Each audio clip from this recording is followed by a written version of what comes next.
Hey, can you guys hear me? How's everybody doing?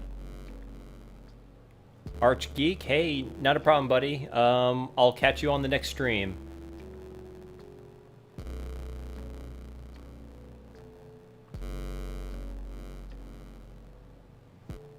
Hey, Del Taco is always a good choice. Futako Gogo, how's it going, buddy? Hey, Thomas. Anytime, man, not a problem. Alright, I'm just gonna kind of hang tight here for a little bit until, you know, just a few more people show up. But, you know, so today we're just basically going to start recapping this thing. I've done a few streams already about the LaserActive, and actually I've been doing a lot of stuff off camera. So hey JD, how's it going? Jeff, how are you? And Jefferson, hey, thanks a lot, man. Hey, from Hawaii, how's the weather out there? Coming through with a tad of buzz. Let me lower the gain a little bit. Is that better? Is that too low or? Hey, 666X Beast, how's it going, man? Thomas, appreciate it. I'll keep rocking the content. You know, it's I have a ton of fun doing it, so I'm glad a lot of folks like it as well. Scott Small, how's it going? Ah, Thomas from the UK. Awesome. Awesome. Welcome. All right, much better. Good. Yeah, I maybe had the gain turned up a little bit too high. Jefferson, it's so hot. Yeah, it's actually starting to get hot here in the mid-Atlantic region of the United States. It was actually quite humid today. About the mid-80s, but very humid. Ricardo from Puerto Rico, how's it going, buddy? The Natinator. Once this is refurbished, you're gonna do a demonstration video. Of course. Actually, I have a lot of plans for this LaserActive. Fingers crossed it actually works. If you guys have watched some of my other streams, then y'all probably know we really weren't able to turn it on, so we don't even know if it works. But I've been doing a lot of work off camera to really just get it cleaned up. I actually cleaned the entire casing, the front sort of fascia. I cleaned that. I completely tore apart the disk drive, greased all the gears, replaced all the belts. There's two belts. Let's see here. Hey, Paulo from Portugal, welcome. And Futago Gogo from Japan, awesome. Rainy day today in Japan. Okay, cool. The Invisible Man 85. Hello Tito, sorry it's been a while. I've been dealing with family matters. Hey man, I hope everything's okay. Not a problem. I'm glad you're here today, but I hope your family's doing well. So. Oh. Not great at gaming says no IPS upgrade for the LaserActive. Yeah, unfortunately, this doesn't really have a screen, obviously, and really, this is going to look pretty good with a CRT, and mostly because it only has a composite out. Unfortunately, it doesn't have S-Video or anything higher. Someone did tell me that potentially there's a RGB mod that you can do for this, and I'd be more than happy to do that, to be honest, and I'll have to do a little more research into that. But we're actually going to do two boards today. We got the power supply here, and then we got what is called the FTSB, which I'm not even sure what that stands for, and I think this was connected, yeah, this was directly connected to the laser disk drive assembly, and it kind of attached right here to this connector. So hey, thanks for the sub. Chaotic MK. Thank you. Actually, yeah, let me try and make the screen a little bit bigger because, let's see here. I was having trouble last time seeing the folks that were subscribing. So let me attempt to do that before we actually get started here. Don't want to make that full screen. And also, let me know if the music is too loud. It's just right. Too low.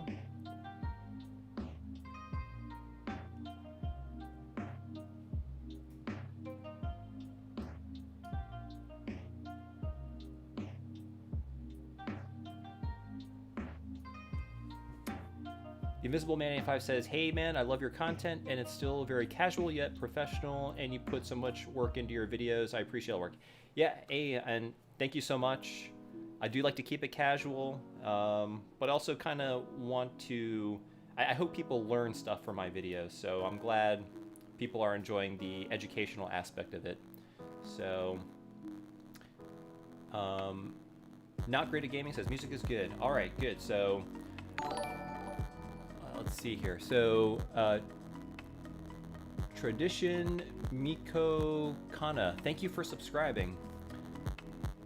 Let's see here. If I make the screen too big, then I won't be able to.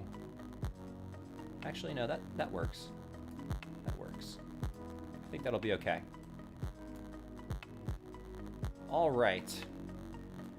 Well, I'm going to go ahead and get started. So let me heat up the irons. And just so to bring everybody up to speed, probably about 6 months ago, I purchased a laser disk drive, but it's of the sub-brand LaserActive, where basically it's a laser disc player, but you can also play Sega Genesis games if you have a Sega Genesis module, TurboGrafx 16 or PC Engine games if you have that module, and it also did karaoke. And I bought the LaserDisc player not working, so it didn't work. It did power on, but the drive didn't open, and there was no image on the television screen. So this thing, really, there's so many points of failure. Capacitors being one of the big ones, so definitely replacing the caps is sort of first to really, really bring the system back to life. The only problem is most LaserDisc players, they just have so many capacitors. There are over 200 capacitors in this entire thing. Turn the music down a little bit for me. So this is going to be a big job. It's probably going to be multiple streams. I'm going to try and do 2 boards. This board has 1, 2, 3, 4, 5, 6, 7, 8, 9, 10. About 10 capacitors. The other board has a little over 30, so we're going to be doing a little over 40 capacitors today. And I'm going to try and chat with you guys as well, so hopefully, we can get most of this done. I'm going to start with the power supply since it is simpler. The one nice thing about these components is they're all through-hole. So a lot of the times, you're dealing with surface-mounted capacitors, and those are just a pain in the butt to remove. But through hole, it's going to be pretty easy. I do have my solder sucker here, my Hacko FR301, I believe is what it's called. Yeah, FR301. And that's just going to make the job a lot easier. So all right, here, let me check the chat here. Music is good. Okay, good. Genesis won't power on anymore. If I were to guess, it'd probably be maybe a bad power supply. So maybe you have a bad power supply, so your the wall wart. Or it could be, it's a Genesis 2, Model 2. Those are pretty reliable. It could be the capacitors. Also check inside. I'm not sure if the Genesis has a fuse inside, but there might be a fuse in there. If it looks kind of like something like this. Oops, let's see here. That's kind of what the fuses look like, especially on like older electronics from like the 90s. Actually, I mean, you can find still components nowadays that have fuses that look like this, but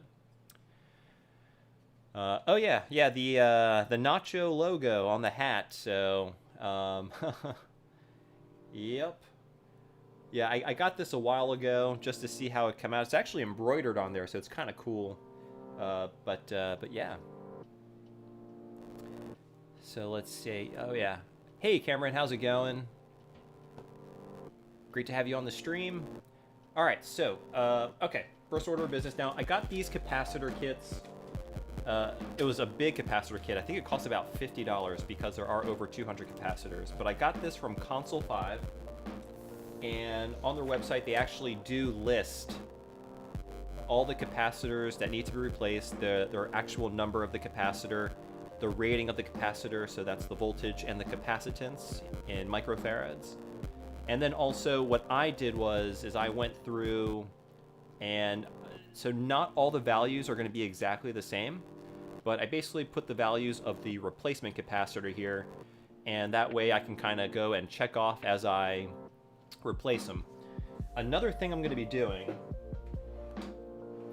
is I'm going to be marking the old capacitors with a marker, so that way I can keep track of what I'm replacing and what still needs to be replaced. So let's go ahead and do that.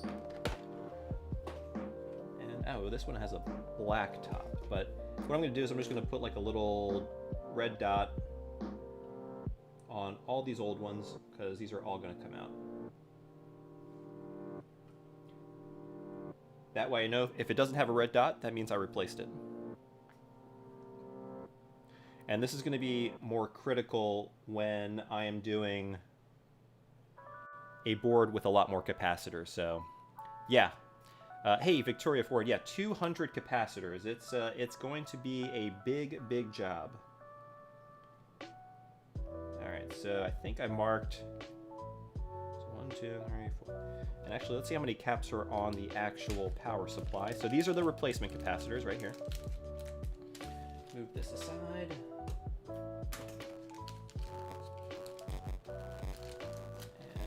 What I'm going to do is I'm going to go ahead and switch the camera for you guys.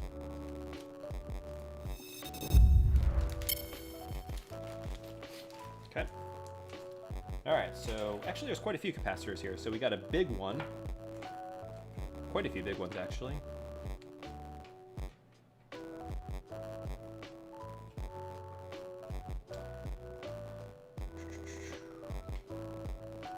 Alright, wow, actually there's quite a few capacitors on this. There are a total of 1, 2, 3, 4, 5, 6, 7, 8, 9, 10, 11, 12, 13. I think I said 10 before, so I was a little off. And this is my cheat sheet that will keep me honest. And I'm going to put these caps over here. So what I'm going to do is ideally, I'd like to remove all these at a time. So what I'm going to do is I'm going to remove them each one by one, confirm the values, and if the values check off, then I'll just leave it off. If the values are different for whatever reason, I'll make a note of it on my cheat sheet. But Console 5 is usually pretty good at getting the appropriate capacitors to you. So I've never had any issues with their kits. Okay. Before I get started, let me go through chat, make sure I said hey to everybody.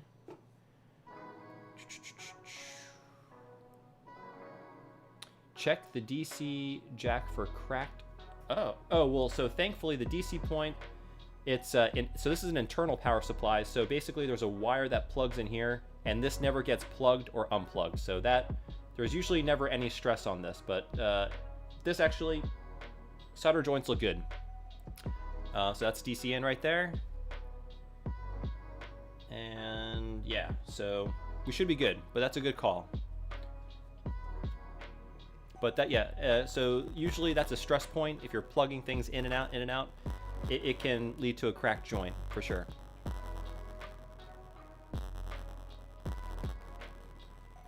Okay, let's see here. Oh, Adam Smith is asking if I'm going to get a TurboGrafx or Karaoke pack.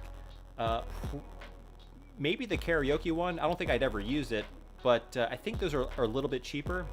The TurboGrafx ones, those are just entirely too rare and entirely too expensive. So I probably will not be getting the TurboGrafx one anytime soon, unless I come across an amazing deal. I actually got a really, I'd like to think, a pretty good deal on this Laserdisc player. So the Laserdisc player came with the Sega pack. Of course, it wasn't working, and I paid $300 for it shipped. So $300, it's kind of a good deal, because typically a working LaserActive player just by itself, I want to say, runs in the 500 range. So they're pretty expensive. So I thought 300 was good, especially because it came with the Sega pack. Now, the Sega pack has about another 80 capacitors in it, so at which you absolutely need to recap that, because those definitely have a tendency to leak prematurely. And so you add the 80 on top of the 200, over 200 that I have to do. It's almost, I'm going to be basically replacing 300 capacitors here over the next few weeks. I'm going to try and do a live stream. I'm going to try and do live streams every Thursday. So, oh, so there's still a bit of buzzing. Okay. Huh.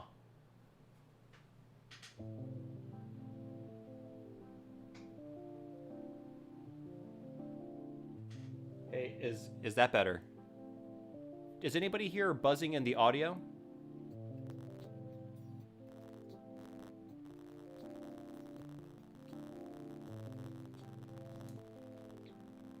Anybody here? No buzzing. Good. Oh, hey, Mad Blaster. Yeah. Oh, glad you liked the video today. Hey, so yeah, I don't know if it's a little bit different from the kind of videos I usually do, but you know, I thought it's a really, really cool product. I know joystick drift just happens to be a really big issue these days, especially with these newer controllers for whatever reason. But this is a pretty good. Oh, so Mushy says there's still buzzing.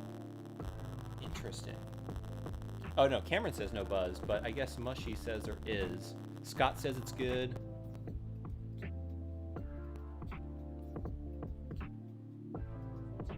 Oh, so Victoria Ford is saying, what do I think about using a polymer capacitor versus like the electrolytic? So I'm not an electrical engineer, so I know there's a bunch of other things to consider other than just the capacitance and the voltage rating, such as ESR is something that a lot of people talk about.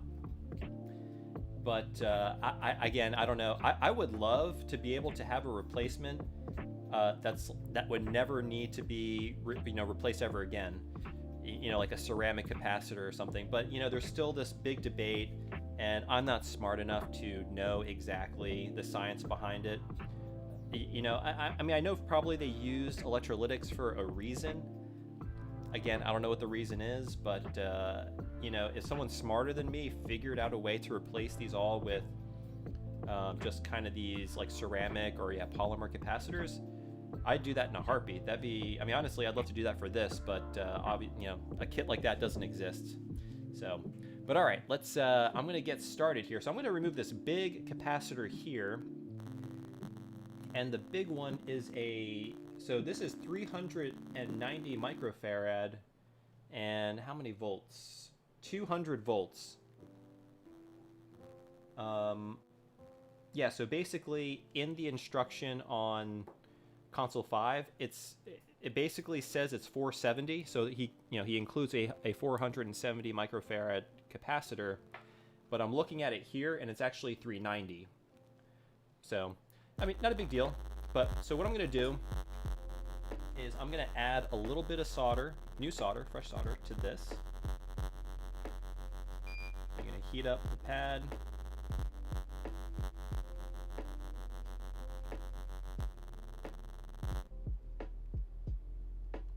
That should hopefully make it easier to remove. Okay.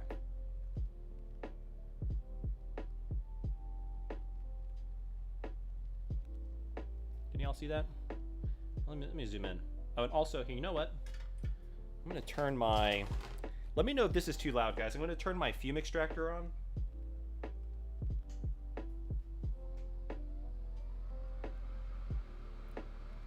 Can you guys hear the fume extractor? Is that too loud?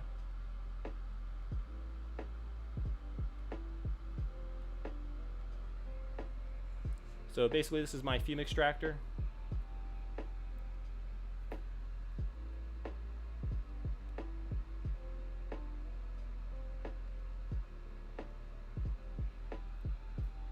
Just the right amount of fume extractor noise. Perfect. Okay, good. Yeah, because, you know, safety first, guys. You know, you always want to be safe doing this. So I'm going to turn my desoldering gun on.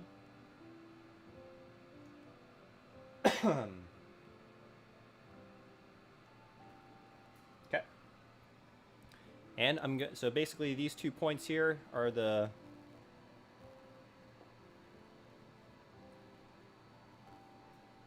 yeah, I'm not sure if that's going to be... Oh, you know what? Oh, that's a bummer. My, I'm going to heat this up a little bit. So these pins might be a little bit too thick for my desoldering gun. I might need to use some solder wick for this.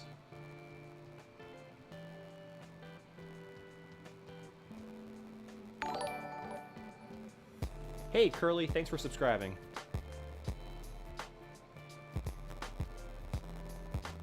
Let me see if I can get at it from the side. Is this on? Oh, you know what? This thing's not even on. I think I unplugged it. Hold on a second, guys.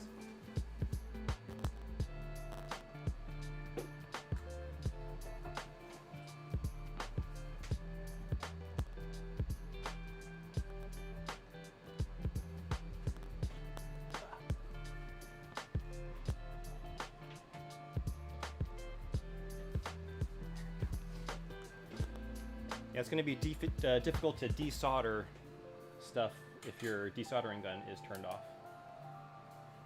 There we go. Set that to 350.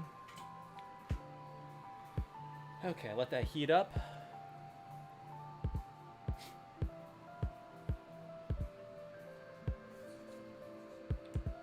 Alright, so I'm going to set this to the side. But again, we're removing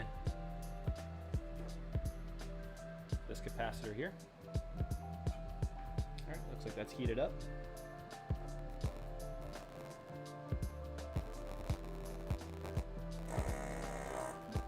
Oh, that worked out well.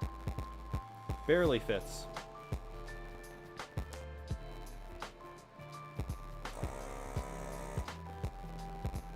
Beautiful. See if we can get that out.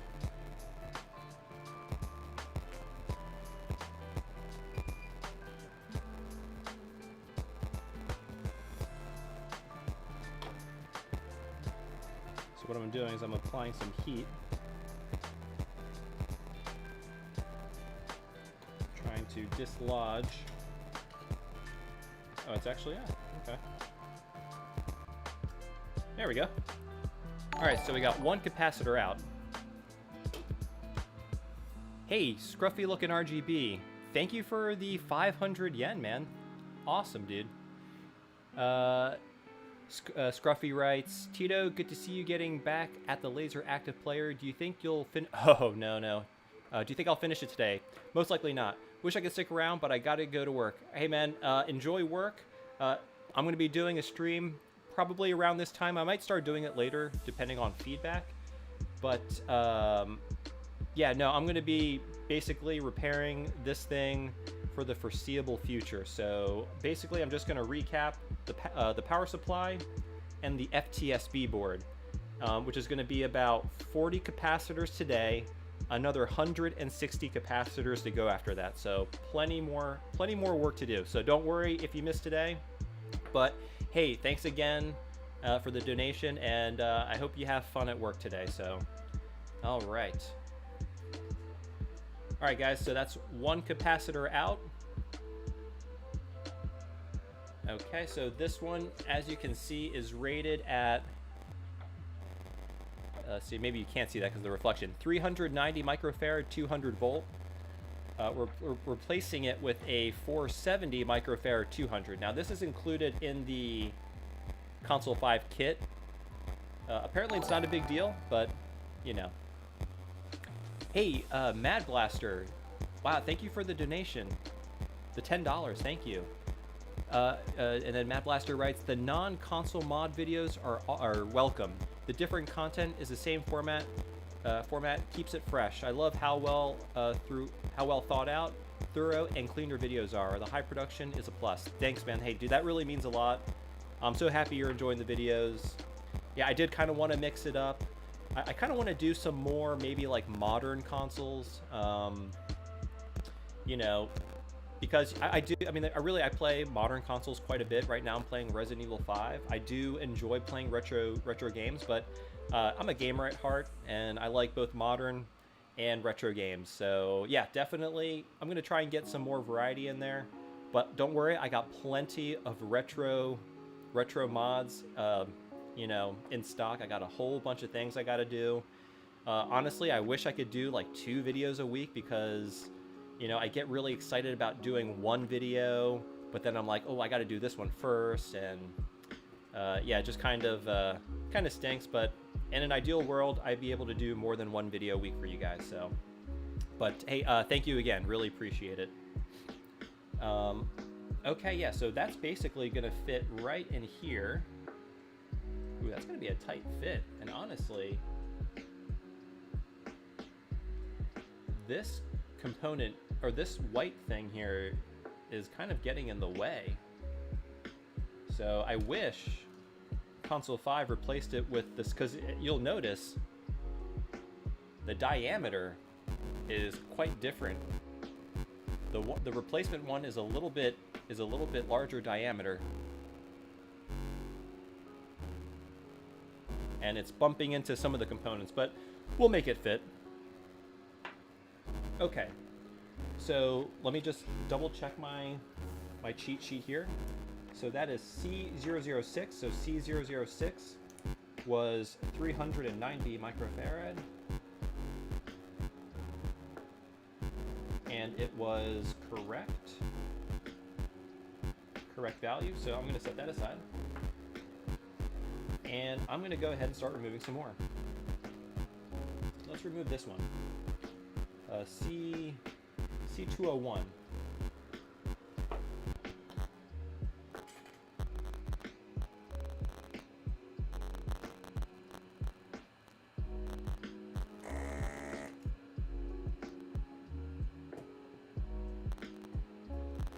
That might help. That's a bent pin. So I'm just going to go ahead and I'm going to cut the bent pin. Hey, Chrono Luminara, thank you for subscribing.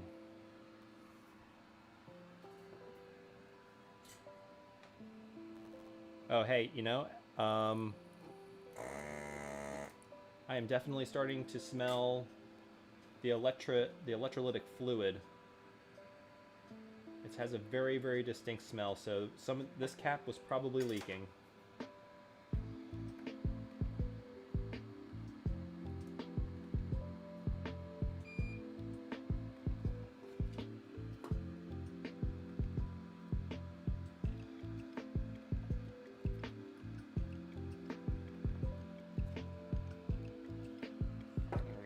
Add a little.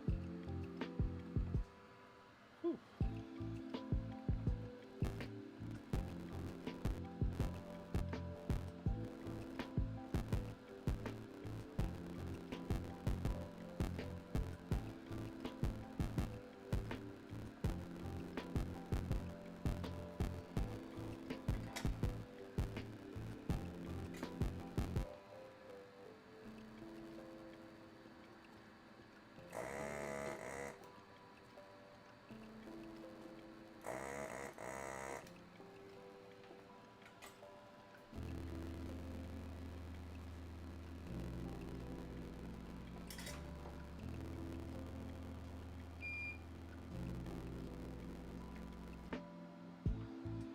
Another thing you can do is we can also just trim these very, very close to the base. Might make them easier to come out.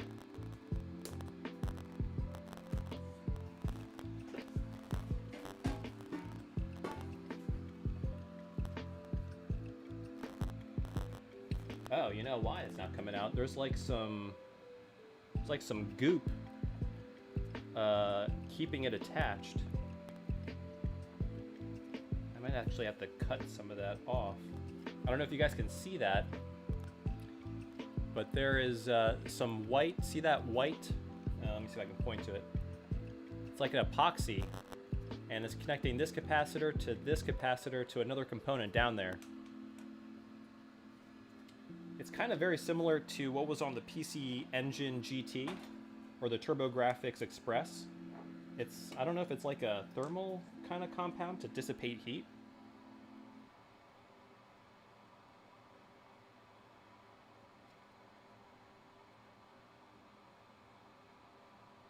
Right now I'm just taking a craft knife to sort of cut around it.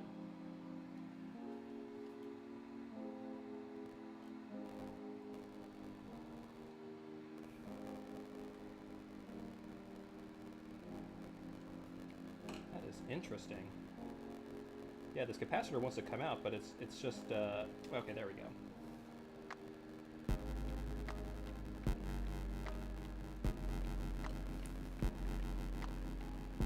Yeah, as soon as I remove this, I'm going to show you guys what I'm talking about. And you'll see this in electronics. Okay, here we go. Come on. Almost out. There we go. You guys see this white stuff? So basically, it's kind of like an epoxy, it looks like, and it's also on this other capacitor right here. So that was kind of holding it in. And yep, indeed, this capacitor was leaking. You can kind of see it. You see the electrolytic fluid? So we're going to give this once we remove everything, we're going to give it a clean. But this was capacitor C201. Hey, Mad Blaster, again, $5. Thank you so much. They're buzzing when the sub bass hits, in the music. The gain may be too high with the volume lowered. It's really bad. Oh, okay. I'm going to turn the music down, guys.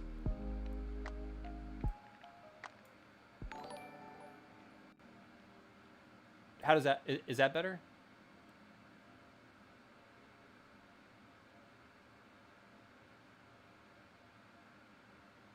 I mean, I guess maybe now we can't really hear the music, but so there's sounds like interference.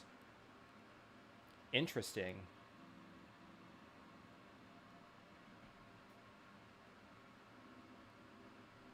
Oh, thank you, Futago. Appreciate that. Buzzing is gone, but no music. Huh, so maybe it was the music that's causing it. I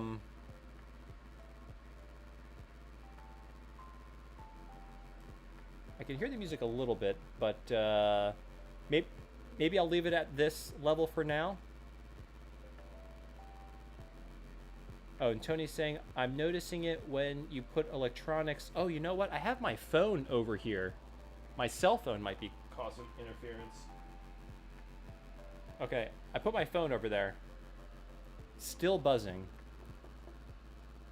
All right, well, I'm going to turn the music off completely. Okay, so music is gone. Now, I do have my fume extractor on still.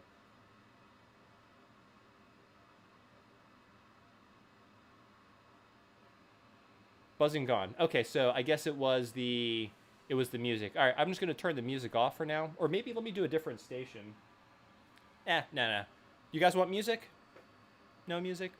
Music?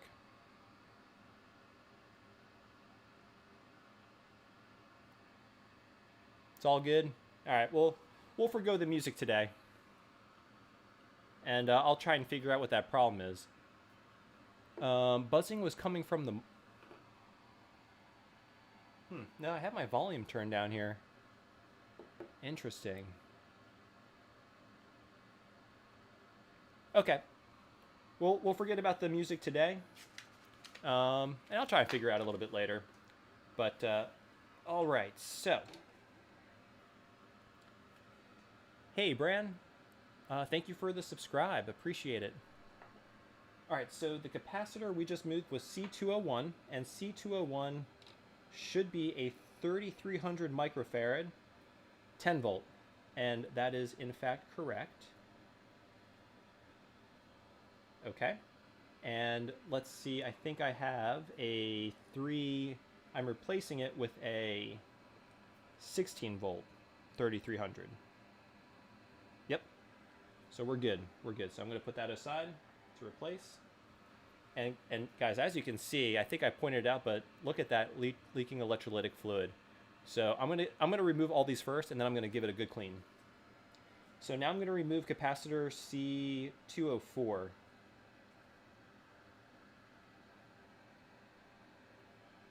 Oh, yo, that is really confusing. Oh, no. Okay, no. I was looking at IC201. Okay. All right, so 204.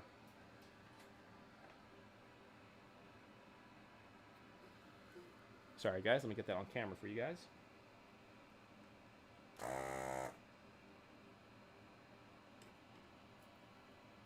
Now, one thing I forgot to do before the stream was clean my desoldering gun.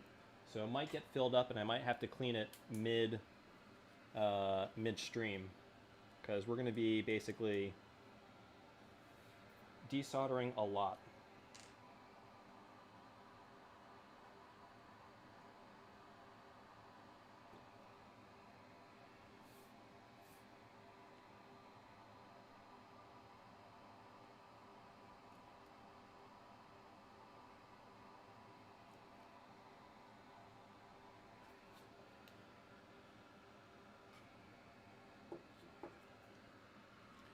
Sorry, I keep on doing stuff off camera. Sorry, guys.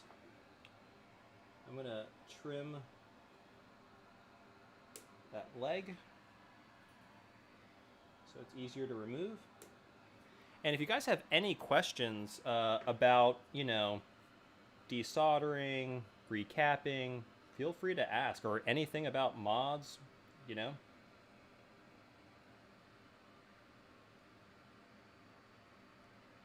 And I'll answer as best as I can. Gosh, this is... Yeah, does anybody know what that epoxy is for? It's really annoying.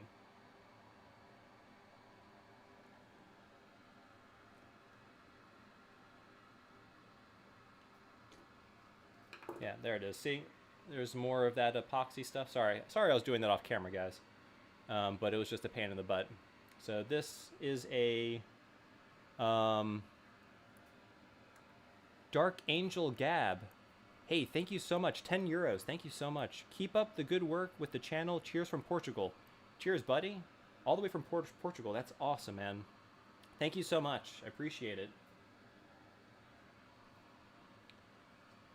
And guys, as you can see here, that capacitor was also leaking. So I'm starting to think that the leaky capacitors is what was causing all the ails for this. You know what I wish? I wish everything was still put back together. Maybe if I just replaced the capacitors on the power supply, things would work. Gosh, that'd be a pain in the butt. Okay. So the one we just removed was capacitor C204. C204 is rated at 1,000 microfarad at 10 volts. And 204 on the list is 1,000, 10 volts. Perfect. And our replacement is 1,000, 10 volts. So we have a replacement for that. So we're good.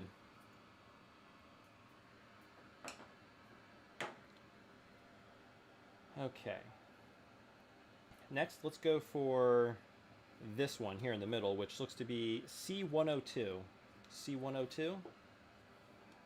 And hey, and guys, I apologize. So what I'm going to do is maybe once I remove all these capacitors, I'll come back to the chat to, you know, talk to you guys. And I feel bad for neglecting y'all here, but I just want to make sure I get, you know, at least something done today. So C201, here we go.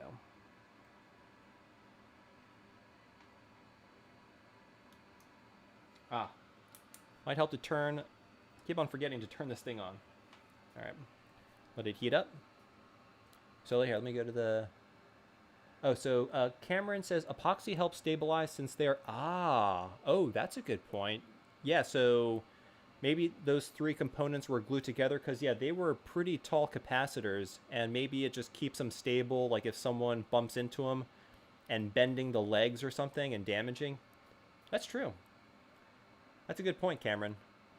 And then Adam is saying epoxy is only for mechanical strength. It's really annoying. Yeah, okay. So Adam is basically saying kind of what Cameron said. So Cameron and Adam are saying that it's just basically for strength and to, I guess, make it more difficult to damage. That's very interesting. Okay, that's 1. 2. All right. Oh yeah, that puppy is just gonna pull right out. Look at that. And guess what? That one is leaking as well. You can kind of see the fluid there reflecting on the bottom. So that was capacitor 102. 102 is supposed to be 820/35. This one is 820/35. Fantastic. All right, so moving right along here. Let's move the one right next to it, which is C201. And actually, this board is really nice because it actually tells you the capacitor's number and, you know, the legs for it on the bottom side. So you don't have to kind of like guess which one is which. It just tells you right here. It says C201, and it has the little capacitor symbol on there. Very nice. I'm going to move my notes out of the way. All right, so I said I'm going to do this one, which is C101. Yeah.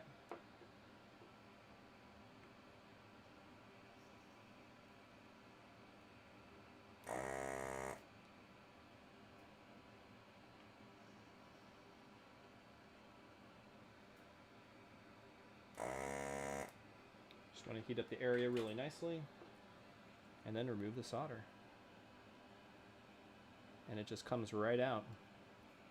Oh, dude, this one was leaking like crazy. Oh my god. Wow, dude, guys, these... I have a feeling this was the problem. So, I don't know if you can see it here, but this is totally wet on the bottom. Alright, well, let me... Oh, and guys, it really smells bad. Alright, so that was C201, or C101. So, 101 is 820, 35 volt. So that's good. But guys, look at these capacitors here in the center. All just leaking. And the one I just removed right now, I think was leaking the most. My god. Okay. Well, I'm really glad we're doing this. The funny enough, the big one was not leaking at all. It's perfectly clean. So...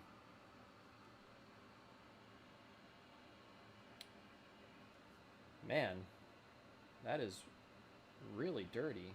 Okay, let's remove some of these other ones. All right, I'm going to remove these two small ones. So this is C302 and C202. Okay, let's do 202 first. I'll see it here. Sorry, let me get that on camera for you guys.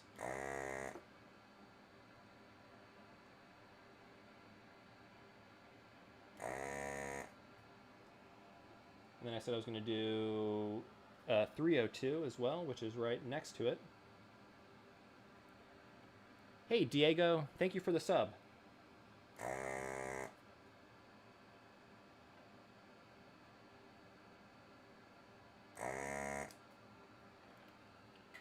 All right, so first one I'm going to remove is 302. So I'm removing 302. It's just going to pop. I hope it pops right out. Might need to help this one out.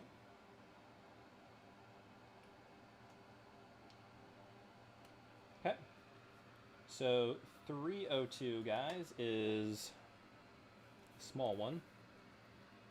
302 should be 100 microfarad, 10 volt, and indeed it is. Okay, and we do have a replacement for that. And the other one we removed is 202. So 202 should just pop right out.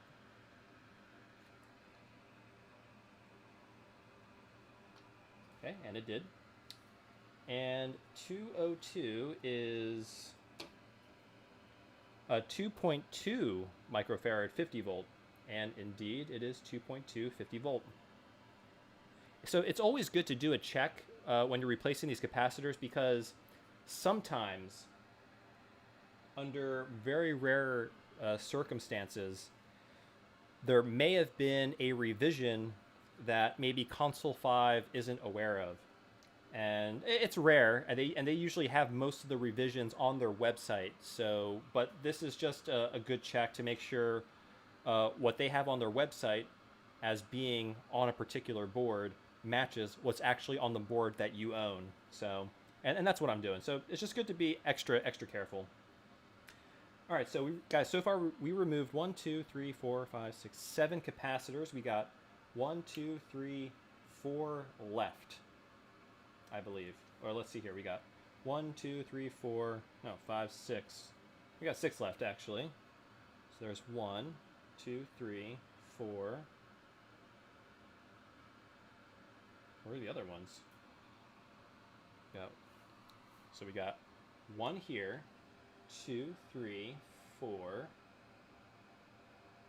Am I blind? I think I'm blind, guys. Oh. And then there's 2 underneath this that's being held by epoxy. Oop. Yeah, right here. So you can see these 2 capacitors here, which I'm not sure if it's going to focus on it. Yeah, 2. But from the top, it looks like a weird component because it's got the epoxy on it. But, okay. All right, so let's do C205, which is right there. C205.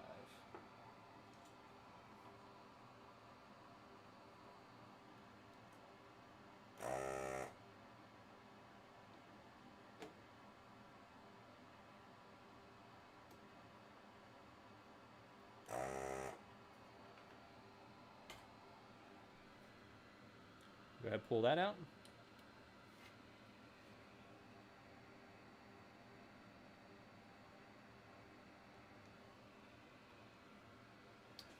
Get some tweezers here.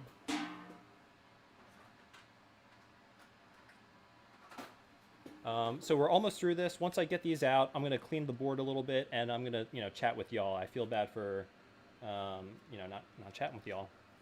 So 205 is 47 microfarad, 6.3. This is indeed 47, 6.3. Good. 205. I'm going to remove this big one right here.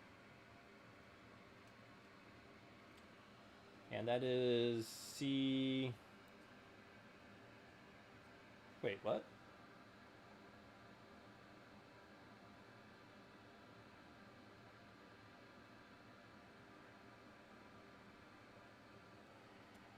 Looks like that says C205 also. Oh, 206. The 5 looked like the 6 looked like a 5. Okay. C206. That really confused me. I'm like, there's 2 205s? Okay, now we're good. We're good.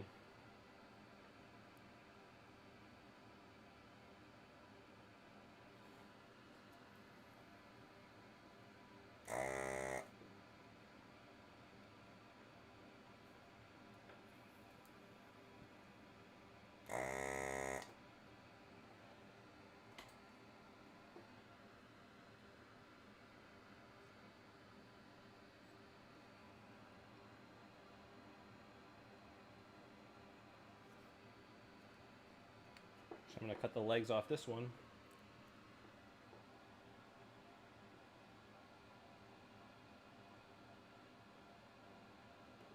Actually, I could just bend them. And then it should just come out. There we go. Yep, of course this one is leaking as well. We're going to have to really thoroughly clean this. So this is 206, and 206 is 1010 volt. 206 is 1000, 10 volt. Yep, 1000, 10 volt. Great. All right, let's move the one right next to it, which is C301. All right, C301, we haven't done that yet. Good. So I really like how this board has them written on the other side. That's super convenient. It was almost as if this was meant to be serviced. Or to be easily serviced. Which makes sense. I mean, this was probably a fairly expensive appliance back in the day. And I'm sure folks, you know, actually took the time to send these in to get repaired.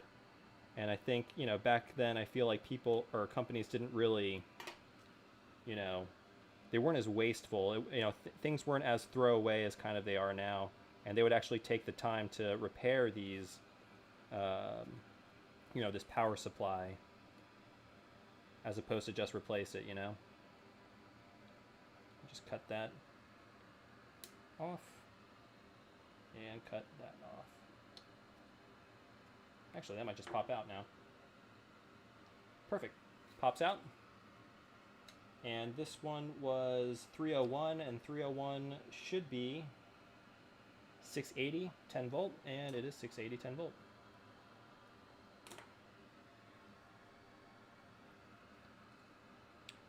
All right, guys, I think we just got 3 more left. So 1, 2, and 3. Yes, 3 more left. Okay, so let's tackle this one here. The Retro Channel. Hey, thanks for subscribing. And this one is C303. C303 we haven't done yet. Okay. Where was that? C303, right there you are.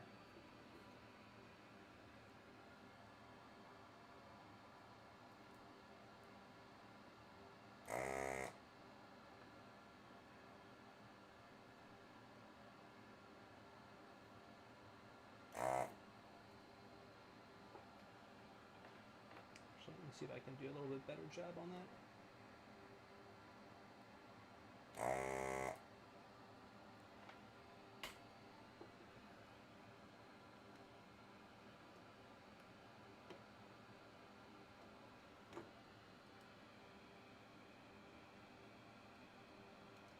Okay.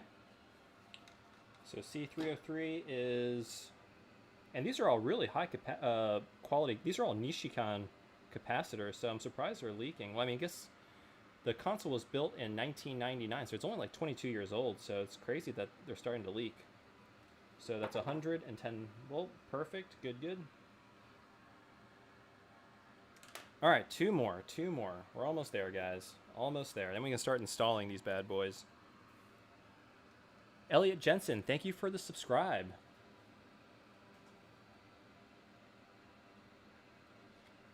All right, so we're going to do both, and we're going to try to remove at the same time. So C107 and 108, because they're basically attached to each other, and they're also the same rating. So I'm going to go for both of them at the same time, and then I'm going to turn.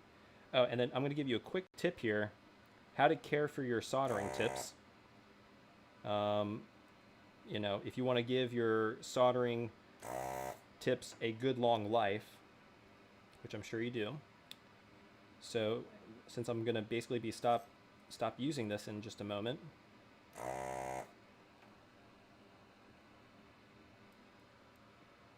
Mad Blaster, again, $5, thank you. So Mad Blaster says, tough balance for planned obsolescence. Sennheiser headphones basically never break, and now they're selling the company. Yeah, that's a good point. Though they're super reputable. No, I totally agree. A lot of the reputable companies where, yeah, where they would actually take something you bought and repair it. A lot of those companies are going away. I know, you know, my mom, like Coach back in the day, Coach bags, whatever. You know, it was kind of an investment. You would buy it, and then you could always send it back to repair. Now they're sort of like kind of throwaway items, I guess. I don't know. I mean, not that I know anything about fashion, but a lot of companies, and even like shoe companies and stuff, a lot of these items are just throwaway, and especially electronics. Like, try repairing an iPhone. You actually have to replace like entire parts. So it's kind of a tough business, you know. I totally agree, Mad Blaster. Yeah. All right, so I'm going to try and remove this. Once that's out, there we go. All right, so and here you can kind of see what I'm talking about. So these are two capacitors, but they are joined at the top by this epoxy material. But these are both 2.2 50 volt and 2.2 50 volt. So these are good. Okay, so let me get this out of the way. And I'm going to clean the heck out of this. So I'm going to turn my irons off. Oh yeah, so let me tell you guys a quick tip. I'm sure some of you guys know this already. So when you kind of store your iron, actually let me turn my fume extractor back on. Before putting it away, clean the tip in your, I have like some brass Brillo pad there or whatever, but basically just coat it in fresh solder. Just coat it and then turn it off. And what that coating does is that adds a layer of solder over the heating element piece, and it keeps it from oxidizing. So I'm going to do the same thing here with my, my soldering tip. I'm just going to basically just put a little bit of solder on there, put it away, and turn it off. Okay. That's a little bit of maintenance, for your soldering tools, if you will. But so here I have my IPA device. I love this thing. I think I showed it to y'all last time. And then I got my Q-tips here. Let me zoom out a little bit. So here we're going to clean this thing. But basically, you kind of, have my Q-tip. Just kind of, you see it forms a little pool of IPA, the perfect amount. And then I'm just going to go to town and clean this thing. Oh, gosh. Guys, I'm going to probably have to use like 1,000,000 Q-tips on this thing.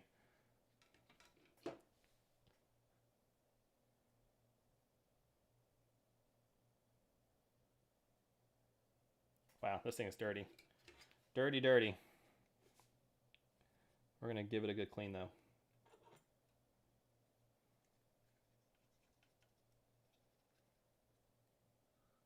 Ugh. I mean, I have a feeling, so it probably got really hot wherever, oops, sorry, I'm not doing that on camera. Let me do that on camera for you guys. Look at that tip. Oh, gosh. Throw that away. Got a new, fresh one.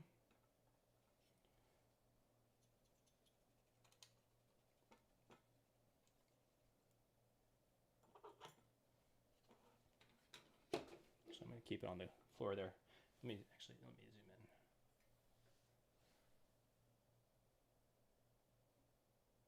Make it a little bit brighter for y'all just so you can see.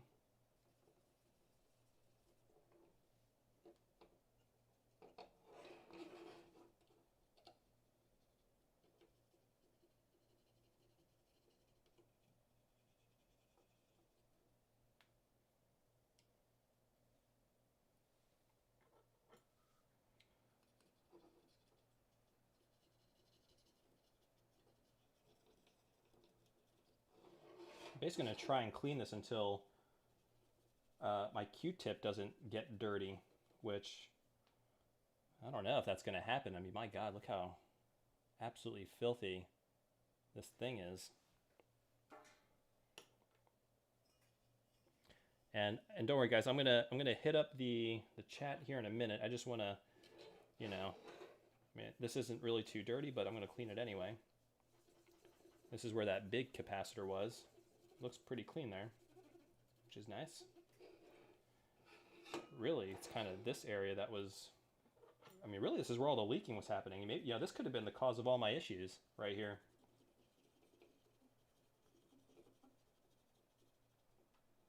I'm going to clean all up around there. It is really dirty in there.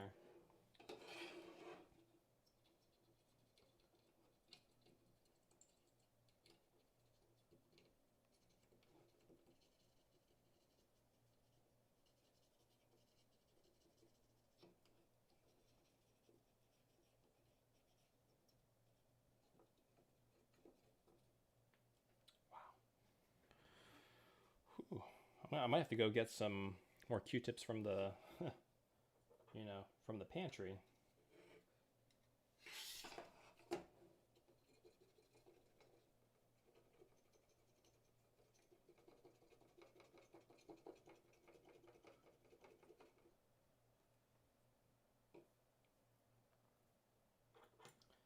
this is where there was a group of 3 capacitors, but there was no leaking going on over here. So we're not really dirty. So really, this is where, this area right here in the center, this is where all my issues were.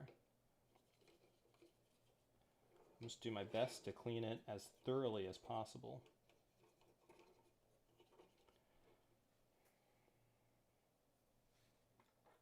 It's actually kind of hard. A lot of these components are kind of tall, so it's kind of hard to really, you know, kind of get good reach in here and clean it as thoroughly as I'd like, but I'm gonna do my best.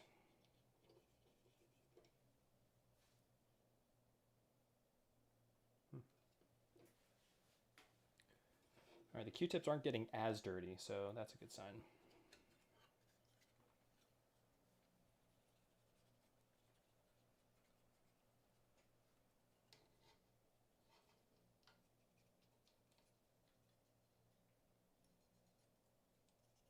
And thankfully, it doesn't seem to be too much damage. Most of the traces seem to be on the other side. So, on the bottom of the board, not the top. I'm not sure if someone in the chat maybe knows what's the difference between these kind of PCBs where they're sort of brown on the top and there's not really any visible traces versus the ones that are kind of green on both sides and you can really see the traces. I don't know if anybody on chat knows the difference. I certainly don't. I just enjoy, you know, modding things. I really don't know the science or the electrical engineering behind a lot of, I mean, there's definitely a lot of really smart people out there who do know the difference. But I'm not one of them, unfortunately. Oh my gosh, guys. Look at my hands. That's like electrolytic fluid. I think it was leaking through the bottom here. All right, I'm going to tell you what. I'm going to wash my hands real quick, and I might go put some gloves on. Hold on 1 second, guys.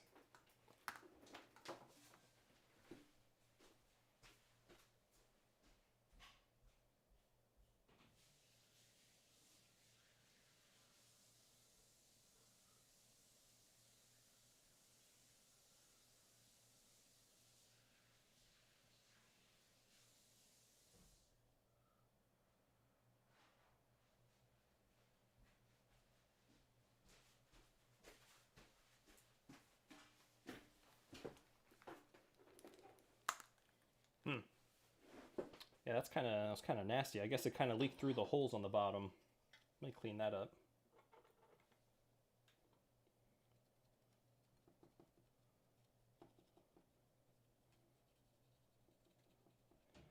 You know, I wonder if this is flux or is this electrolytic fluid? It might have just, it might have been it might have just been flux that the isopropyl alcohol was sort of emulsifying. Is that the right word? Or, you know, basically IPA is kind of like a solvent, so it's like breaking down the flux, I think. Maybe that's kind of part of what's, I mean, look at that. Ugh. One thing I've been thinking about getting or investing in would be a, you know, one of those ultrasonic PCB cleaners. You know, clean these boards right up.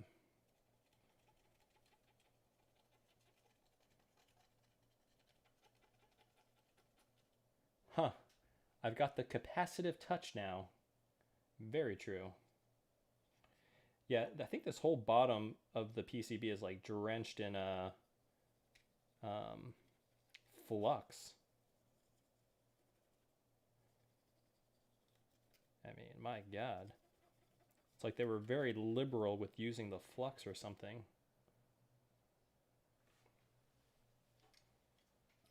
Guys, I'm going through Q-tips like crazy here. Hey, Robo Messer 1, how's it going? Good to see you again.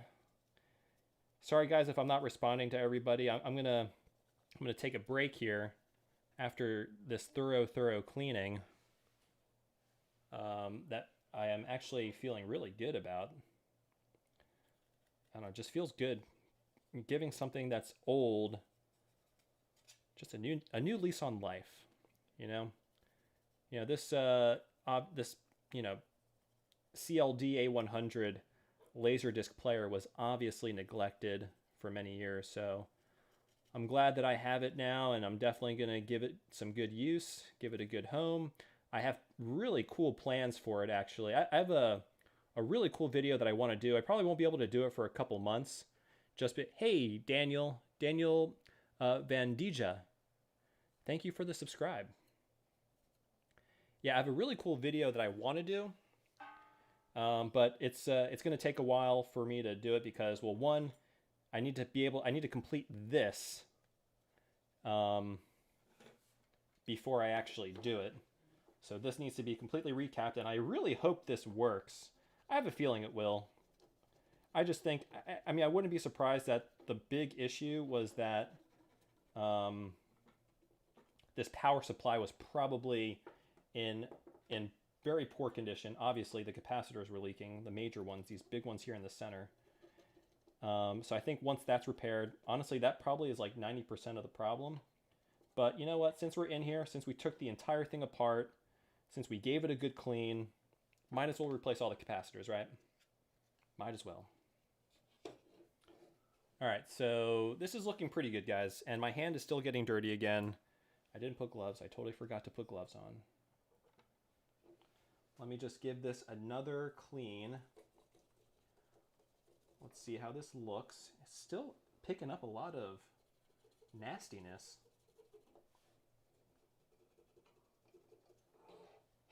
I really don't want to solder anything onto this until this is like 100% clean.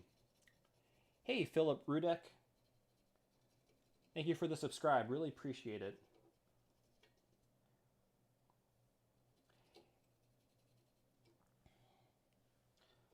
So I don't know how many of you guys saw today's video. I'd love to hear y'all's thoughts about that. Once it's a little bit different, because it's a little bit different of a video, not something I typically do. I don't do too much modern console stuff, but I would like to. But of course, there's not really too many mods for modern consoles, to be honest, All right, that's pretty clean. That one's pretty clean. Maybe I should just do one at a time and focus instead of going all over the place. Yeah, actually, these are looking pretty clean now. And I scrubbed the heck out of them, so they better be clean.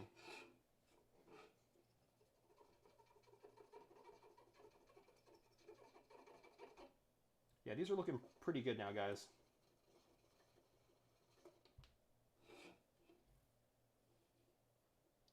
So I think before we actually solder anything in, yeah, those are clean. I think we're good. Notice the discoloration. Like, it's like kind of tan, like light tan, but right around here it's like dark. So I wonder if it's just maybe there's a lot of concentration of heat in there or something. We did clean the bottom end. Nice and clean. This is where we're basically going to be putting in new capacitors, so I want to make sure those are nice and clean. Let me just go over them one more time.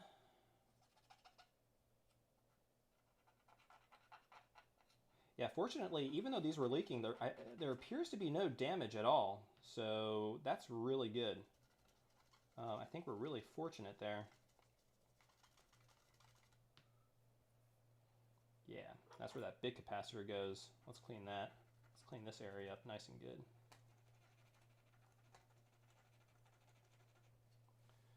And there's a group right here of 6 capacitors. Let's clean those up.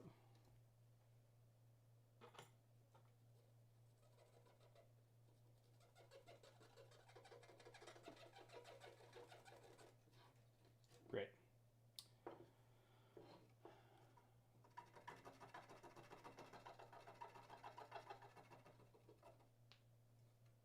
That was kind of dirty.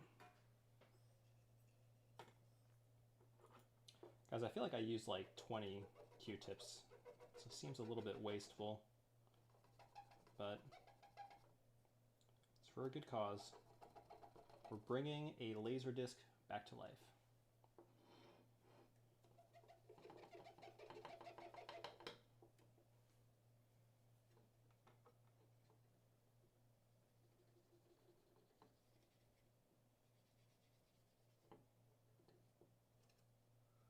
Okay. That's about as clean as it's going to get for now. So, all right, what did I miss, guys? IPA and a toothbrush would be better. Yeah, so the only problem with the toothbrush is it doesn't really... So I do have the toothbrush. I might do that. I might give it a... But the only problem is really I'm just kind of moving things around. It doesn't really absorb anything. So I probably, you know, would maybe use some IPA to kind of swish it around. And... but it doesn't really absorb anything, right? The Q-tips do absorb, which is good, and it kind of removes. This would just move things around. But that's a good suggestion. And I think, and actually, you know what? That looks kind of nasty right here. I mean, what it might be a good thing is to, yeah, rub some IPA with a toothbrush and then use maybe like some chem wipes or chem wipes to sop up all the flux. Look at that, guys. What is that nastiness? Guys, this board, honestly, the whole LaserActive was just in really disgusting I mean, if you guys saw my other streams, then you know how nasty the Laserdisc was. There was bugs inside of it, bug parts, because I think probably there were bugs in it, and maybe they used the Laserdisc and it just spun and it just like splattered these bugs, yeah, all over. Yeah, Mad Blaster knows what I'm talking about. He was there. But yeah, so Adam, I also have boxes of Q-tips. I have like 2 500 packs. Yeah, my hand, I don't think that's electrolytic fluid. I think that's flux, guys. I thought it was electrolytic fluid, but honestly, I think that looks a lot better. What do y'all think? Remember, that was just like covered in, I mean, that looks a little wet still. I wonder if that's just IPA. I think it's just IPA. Yeah. So this was the problem area. This place was just, full of electrolytic fluid, but honestly, I think it looks a lot better.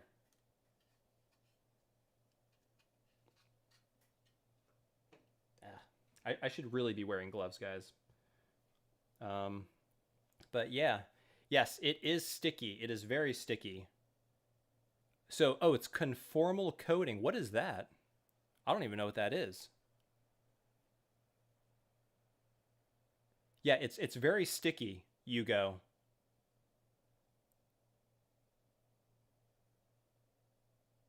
Yes, Victoria, I agree. It does look fresh now. It definitely at least much better than it was before. So, Hugo, what's conformal coating? I'd love to learn what it is. I mean, because I'm always learning about stuff, and I love learning new things. Conformal coating. Is that like flux? Is it flux? Because flux is also quite sticky. Hey, Joshua, thanks for the subscribe. It's to protect the PCB. So here I am like an idiot removing it. So I shouldn't be removing it, I guess.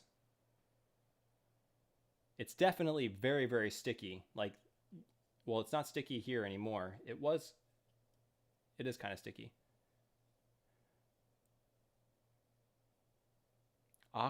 Ooh. All right, well, that was silly of me. Conformal coating is the coating put over the traces to protect them from damage and oxidation. Yeah, okay. All right, well, hey, lesson learned. Do not clean the sticky coating.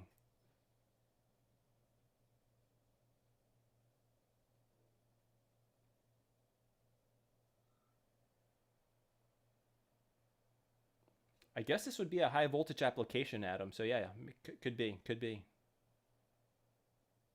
Hey, Ryuji, how's it going?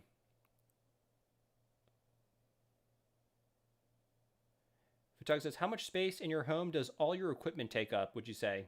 Well, I do most of my stuff in my den, which is probably like, maybe 10 foot by 10 foot. I live in a pretty small apartment, so, and a lot of this, actually, all this stuff, I have my laser disc parts all over the apartment. I have some of it here, some of it's on the floor over here, some of it's in my bedroom because I just don't have any surfaces to put it on. So I really can't wait to put it all back together. That way I just have one thing and I don't have, laser disc parts all over my apartment. But it's probably going to be like that in a couple months. Guys, I'm going to wash my hands one more time and I'm going to put gloves on. So hold on one second. I'll be back in just a few seconds.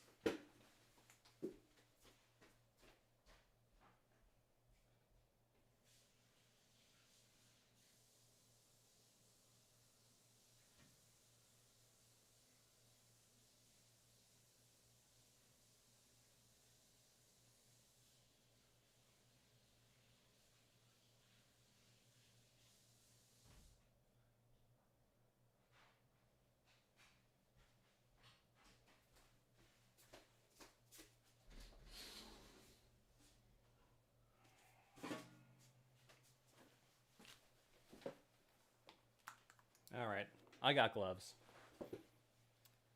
Oh, I'm going to be doing a desk tour very soon at some point. I mean, honestly, you probably have seen in my videos, you've really seen most of it. I mean, this is like my computer. This is where I do my editing. Where I'm sitting right now is where I do all my mods. Actually, in the video I just published, it's, I filmed that kind of my LCD monitor, which is right here. And really that's kind of where I play my games. Sometimes I have another TV, an actual TV where I play games.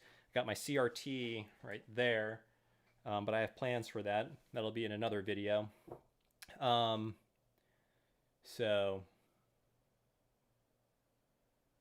oh, and Ryuji's saying you can clean it, but cleaning the conformal coating is not going to damage it. Oh, okay, that's good.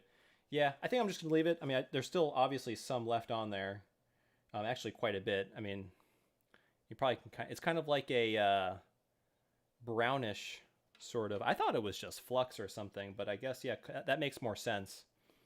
Oh, and Hugo is asking, your LaserActive, is it a CLD A100? Yes, it is. This is the CLD A100. Yep. Yeah. So Luca is saying, a good thing for cleaning this would be an ultrasound cleaner, and I don't have one. I would like to have one, but I don't. But then I guess that would clean off the conformal coating, which now I'm worried about because I actually kind of clean, a lot of, things. I usually try to clean that off. Of course, I'm never successful because there's so much of it. But now I know that that's actually there for a purpose, and I will stop cleaning all that stuff. But I'm putting my gloves on here.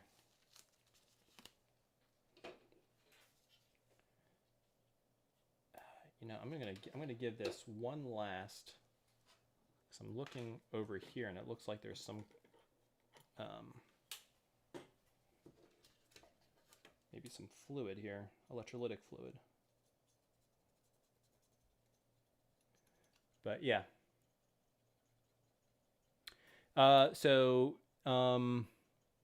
ABO Hiccups is asking, did I get... Hey, Royce Young, thanks for the subscribe. Appreciate it, buddy. ABO Hiccups is asking, did I get a shipping update email from Pixel Effects? I haven't. I haven't really checked today. But did you get an update? I didn't get an update. At least I don't think I did.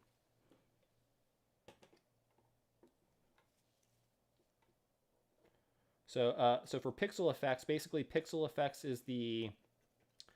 it's like a new company, basically. It sort of combines Black Dog Technology and Woozle, who did the GBA consolizer, and I think he might have done the Ultra HDMI. I could be wrong about that.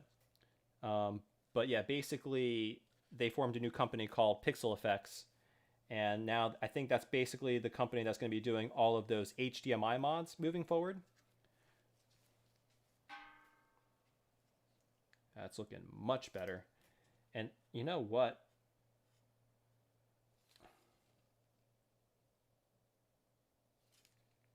I don't know if you guys can see that, but there's like some weird discoloration going on right there. It's like, let me see if I can point to it. It's like kind of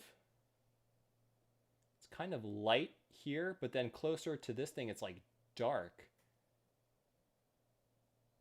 Like, I don't know. I mean, hopefully that's not like a bad sign or something, but we should be okay. Oh, so ABO did not get it. Must be a busy week for them. Were they supposed to, when is that going to ship out? Do you know? Did they mention when that stuff was going to ship out? Oh, Ultra HDMI was from someone else. Okay. I thought it was Woozle for some reason. It's because of the capacitor fluid. That's not good. I hope that this isn't damaged. Whew, that would be bad. Okay, let's start soldering these things in. Hey, Rix. Thanks for subscribing. Okay, now, because these are electrolytic capacitors, I'm sure you all know this, but you got to be very careful of the polarity. So here, I'm going to do this big capacitor first.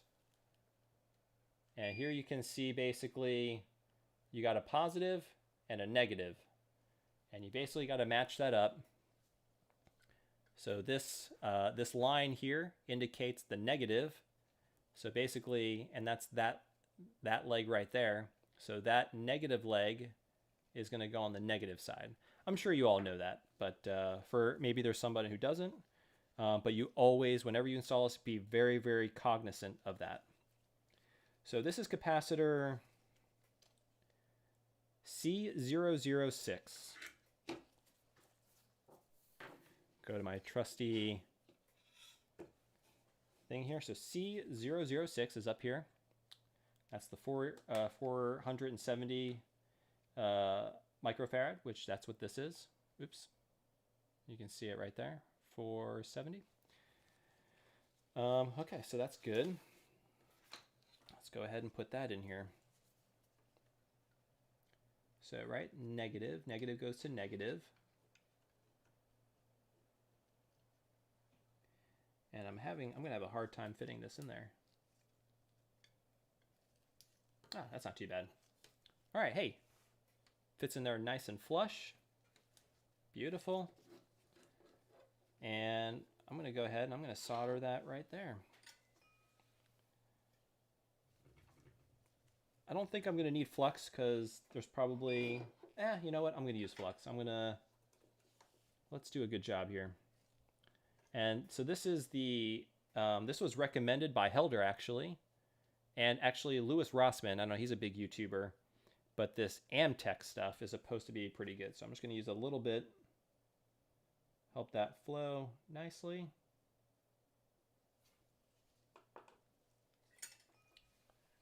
Let's see if we can zoom in. Oh, that's as far as I can go. So that's where we're soldering right there.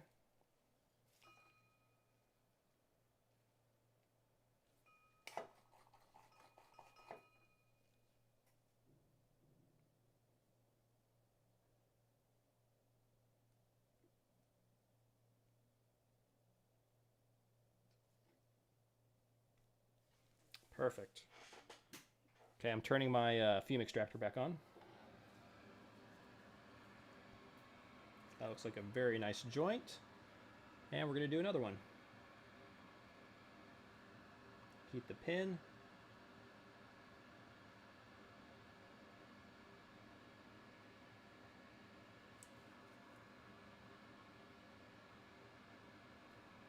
Beautiful.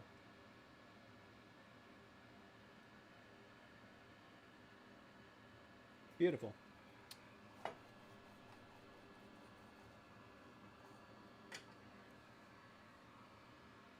All right, guys, that's what, oops, let's see here. I don't know, that's gonna come in, but that is a nice solder job right there. Beautiful.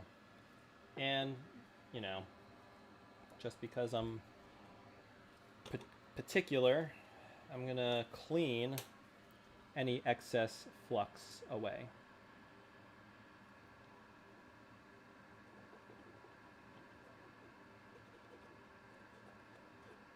Okay, that should be good.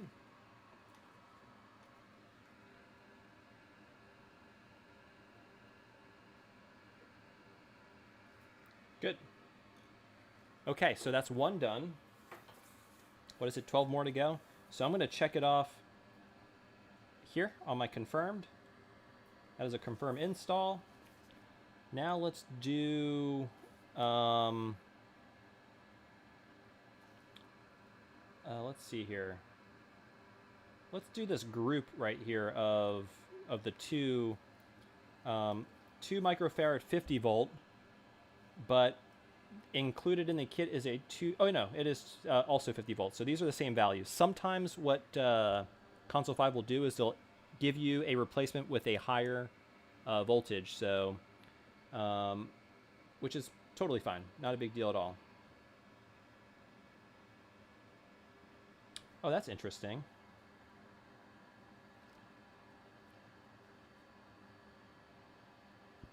So I put 3 in here. Oh yeah, no, there was 3. 1, 2, 3. Okay. All right. So I'm going to actually see if I can install all 3 of these caps.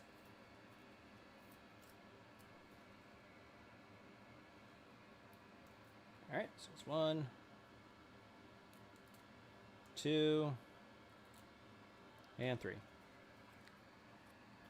So the first one, let's do 107, 108. And I believe those were...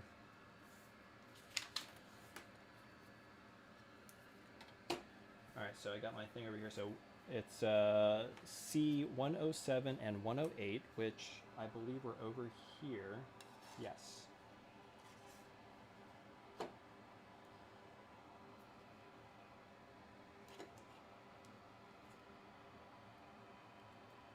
Okay.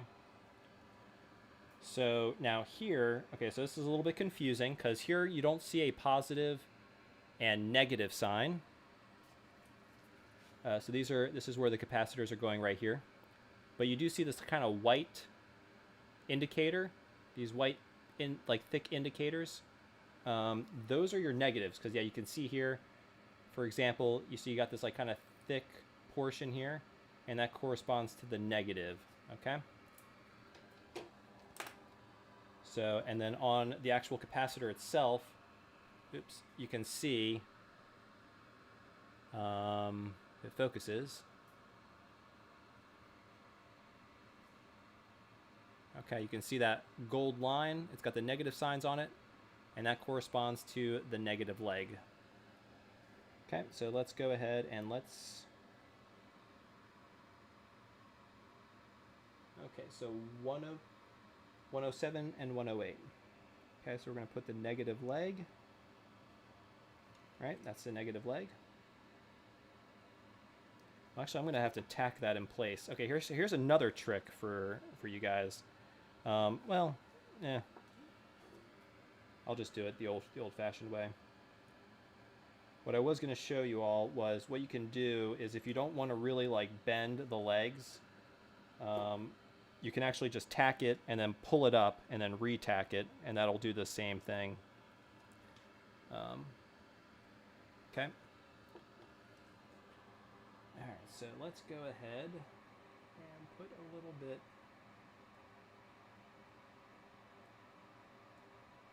Just a little bit. Is that zoomed in all the way? Yeah, it's zoomed in all the way. I'm just going to tack one leg in first.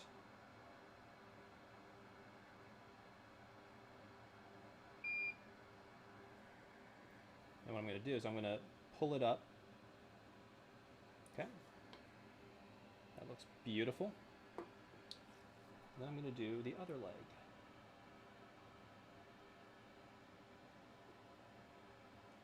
Fantastic. Let's do the other one. So negative goes on that end.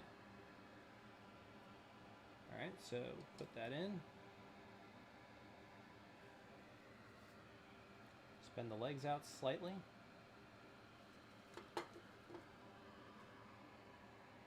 Just put a little bit of flux. Not a lot. That's kind of a lot.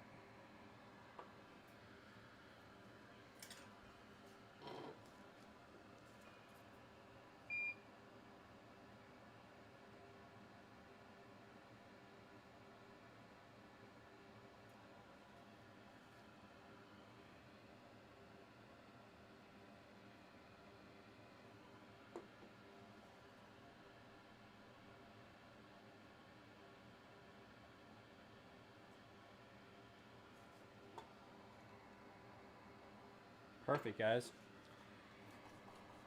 Looks good. So, of course, the next step is just to trim the legs. I don't want to do it too close to the base. Just enough.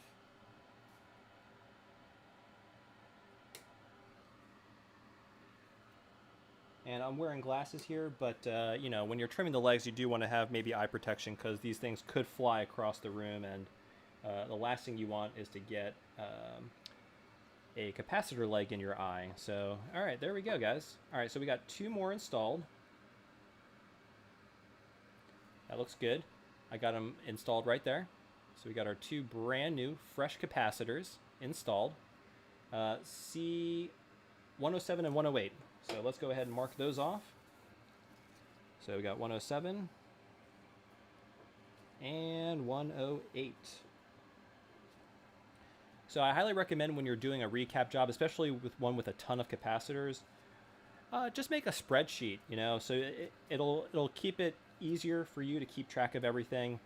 Especially when you're getting replacement capacitor kits, it helps to know, and before you actually do the job, ahead of time, show what you're replacing the old capacitor with, because a lot of the times the new capacitor will have a slightly different value. I mean, the microfarad would be the same, but potentially the voltage will be different, and that could be confusing at first. So it is nice to sometimes have a spreadsheet just to keep track of everything. So I do want to install the last 2.2 50 volts. So that was for capacitor 202. All right, so let's do 202,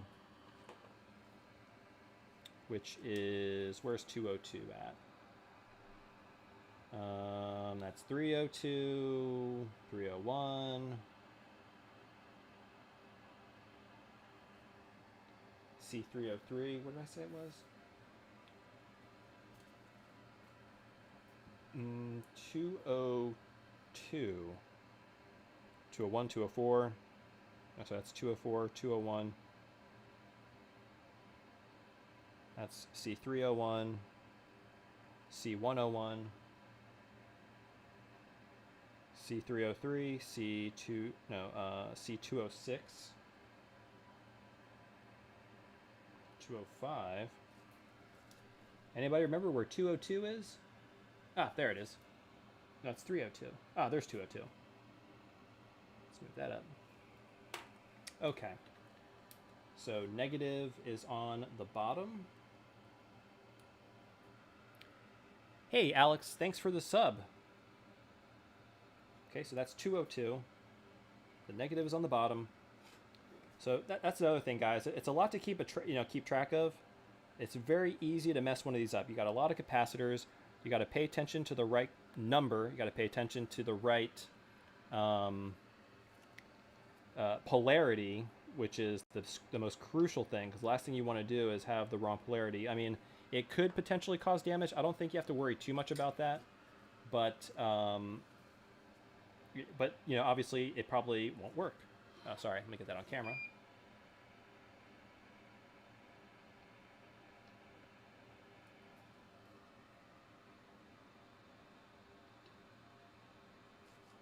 How does that look? And that looks beautiful.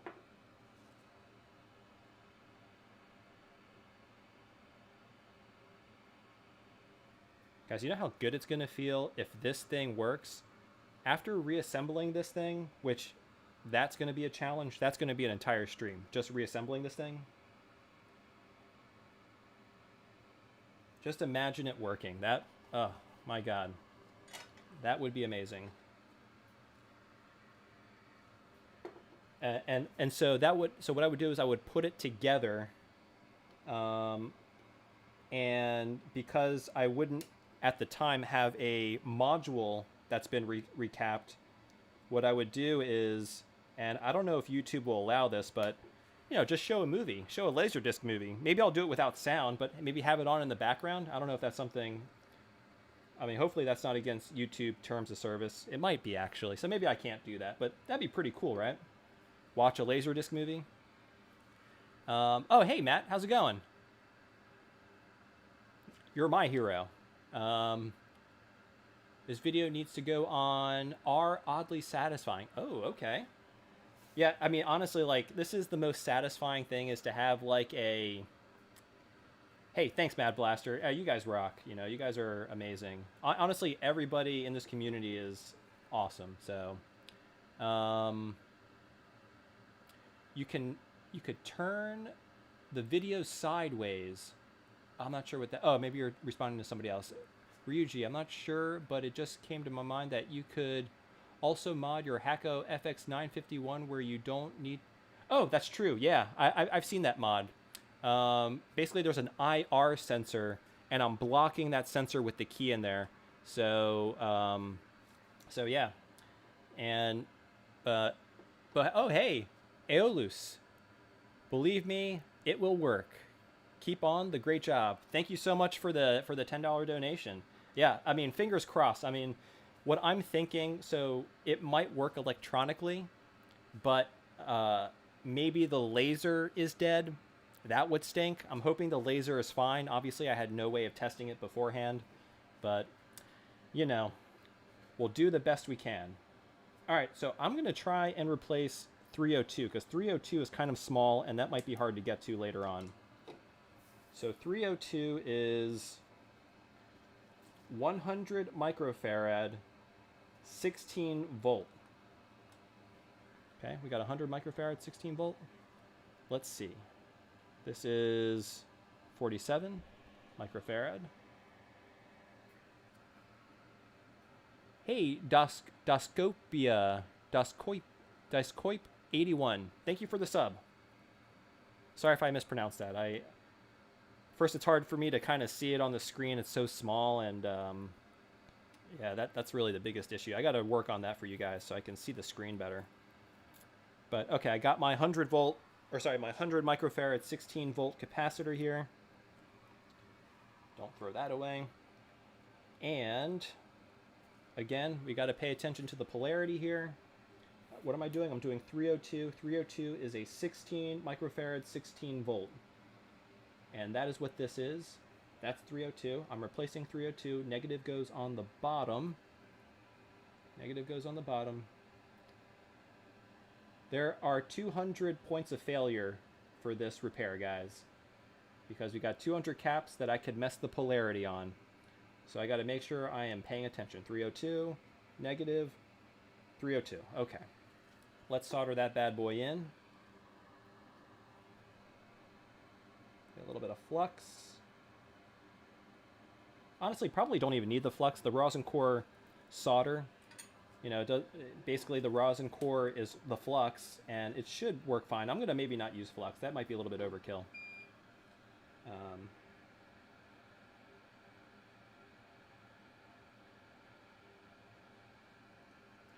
I'm going to see how the joints look, you know, after,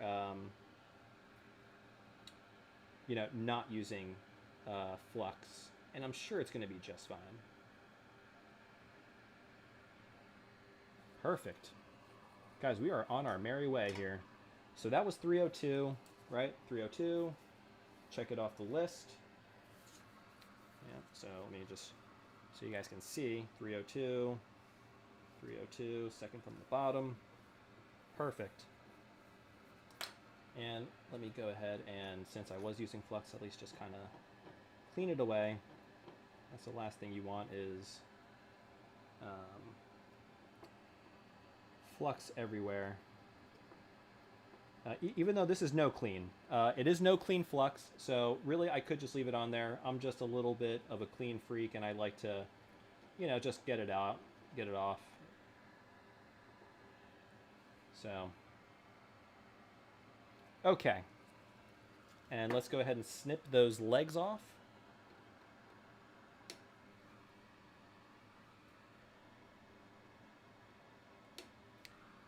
All right. Now, let me see here. Thanks, Matt. Appreciate it, man. Use the... Oh, okay. So Victoria's saying use the flux. Rosin core won't be enough. Okay. Yeah, I'll use the flux then. Let me try one without, just to see.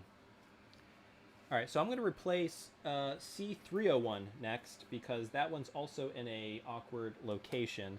C301 is sort of kind of in this little area right here, a lot of components around it, and C301 is 680 microfarad, 10 volt. So 680. That's probably one of these bigger ones. So yeah, so 301 is a 680 10 volt, but we replace it with a 680 16 volt, which is what I have right here. Again, paying attention. Okay, so what was that? 301, right? 301. Yep. And that's C301. Negative polarity. Check. Put that in. I'm going to try this one, guys, without flux, but I may end up using it anyway.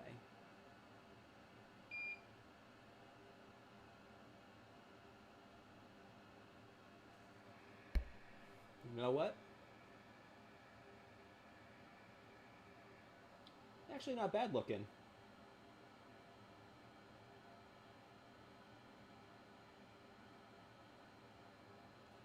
Yeah, that's not bad looking. I mean, just for the sake of making it go a little bit quicker, guys, I think that looks actually pretty good.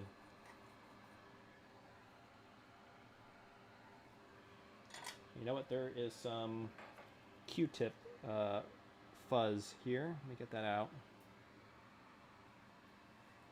But honestly, guys, that's a solid joint, I think. Can y'all see that? It's a pretty solid weld, I would say.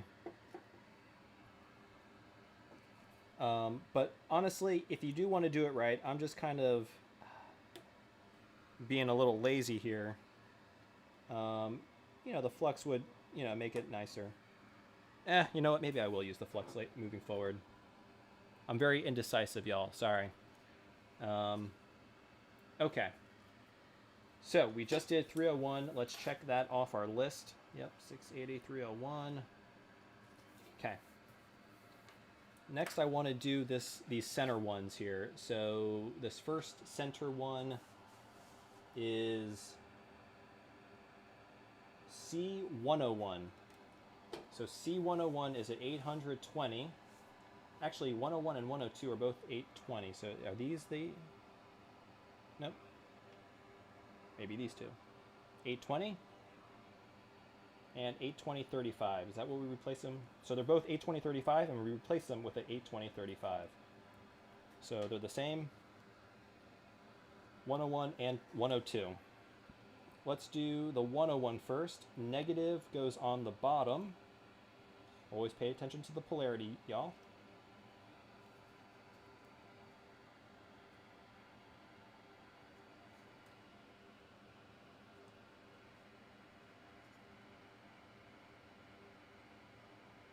Okay. Put a little bit of flux. Just a little bit.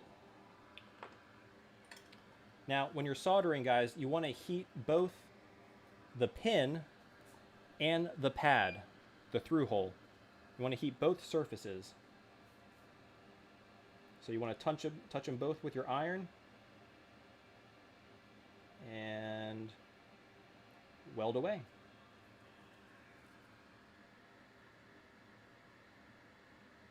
Bring that up.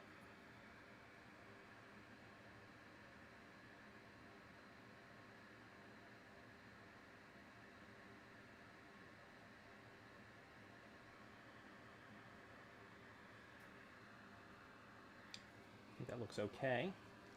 Add a little bit more solder to this one.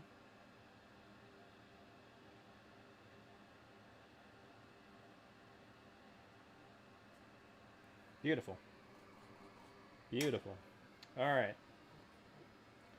Let me make sure it looks good.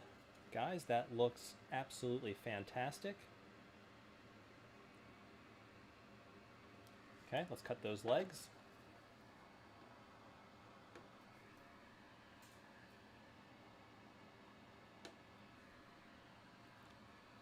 Conforming layer. I learned something new, guys. I learned something new today. All right, so what did we replace? That was 101, I believe.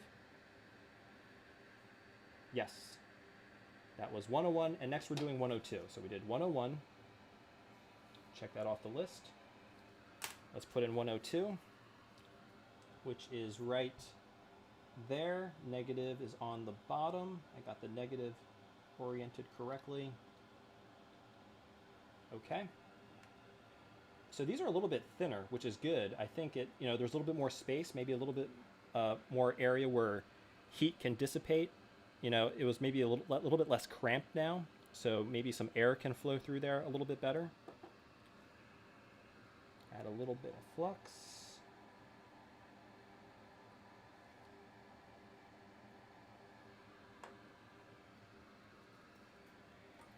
Okay. Let the iron come to temp. Heat it up.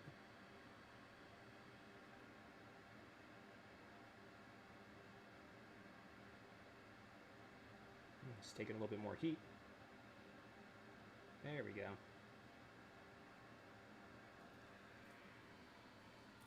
Okay, so that is a little bit, let's get that nice and flat looking. There we go.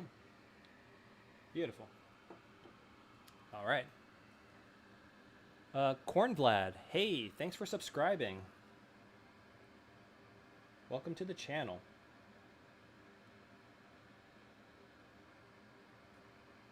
Perfect. And that looks good. Go ahead and cut that.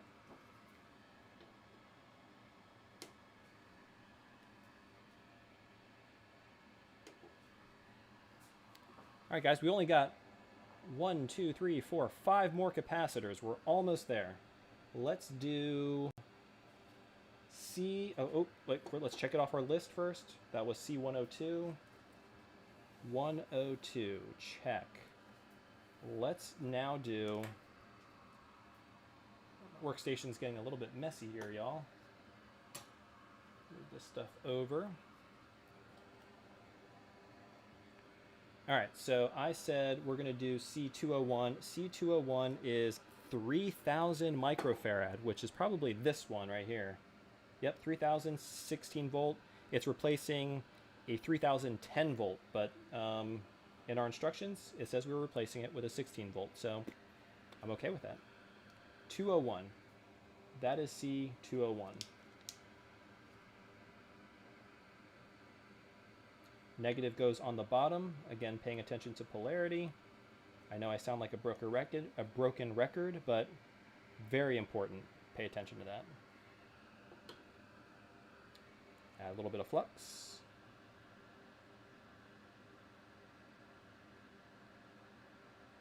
Okay.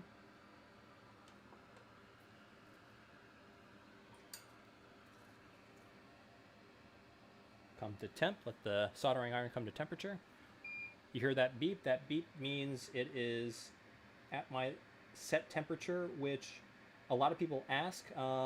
Obviously, it depends on the job, but I find 300 and I believe 35 degrees Celsius is where I normally keep it for areas that require or that have more, a larger thermal mass. I will use a higher temp. So if it's on a ground plane, I maybe bump it up to 350. And these are actually on some large, I wouldn't say they're ground planes, but if you look at the traces here, they're quite thick, so they absorb quite a bit of heat. and a higher temp would make the soldering job quicker. Because another thing you want to pay attention to is dwell time. You don't want to keep your soldering iron on these traces for too long, because you could cause it to delaminate, you could damage the trace, and you don't want that because that's really hard to repair. Okay, trim the legs off. Fantastic. Guys, look at this. This is like looking like a brand new power supply. Awesome, guys. Awesome. Making good progress. All right, so we just did C201. Check it off the list. Let's continue populating that area. So the next kind of big one here is C204. C204 is 1000 microfarad 10 volt, and we replace it with a 1010 volt, which is probably this one here, right? Yeah, 1000 10 volt. We got two of them we got to put in here.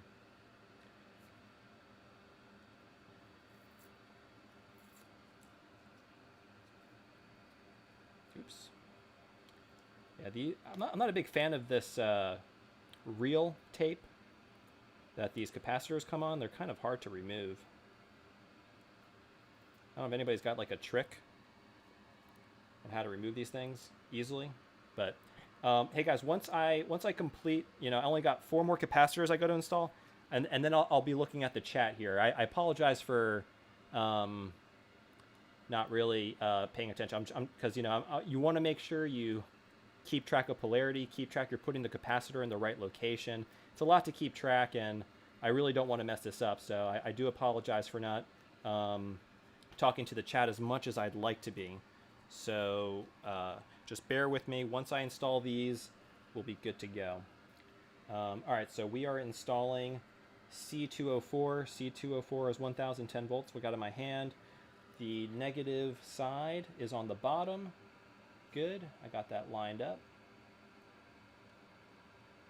And that just drops right into place. Okay. Yeah, I just, man, in about a month. Oh, actually, you know what? Nah, I'll just leave it there. Nah.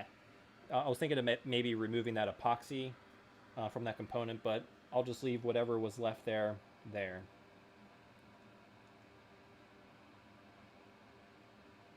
Oh, so maybe another reason why they put that epoxy there. So yeah, I mean, basically the same reason you guys said, but maybe as they're assembling, this is very prone to being, bumped into other components. Because I'm thinking, this thing is housed pretty well. These components are never going to be touched once it's fully assembled, but maybe for the assembly process, maybe that's why they use the epoxy to make it stronger.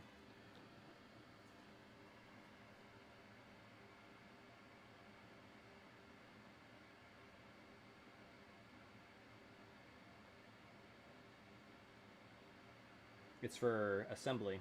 That makes sense to me. I'm pretty easy to convince. That's good, nice and flat. Solder the other leg.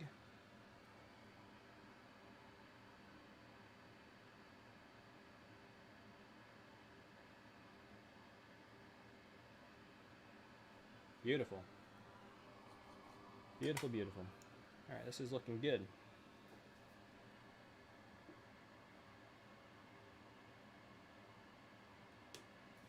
Okay, 1, 2. Okay, so that was 204. So 204, let's check that off the list. Okay. And I want to install the other 1000. So the other 1000 microfarad is 206. So let's look for 206 on here. It's probably, yeah, it's that one right there. Negative is on the bottom. Okay, negative on the bottom. Got to keep track of the polarity. Keeping track. Okay. A little bit of flux. Should take some of that, put it over here. Hey, Kenny, thanks for subscribing. All right, guys. After this, 2 more The home stretch.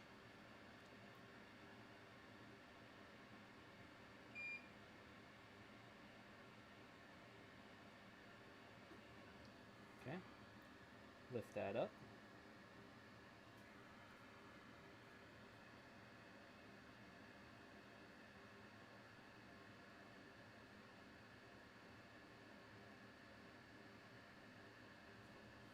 Perfect.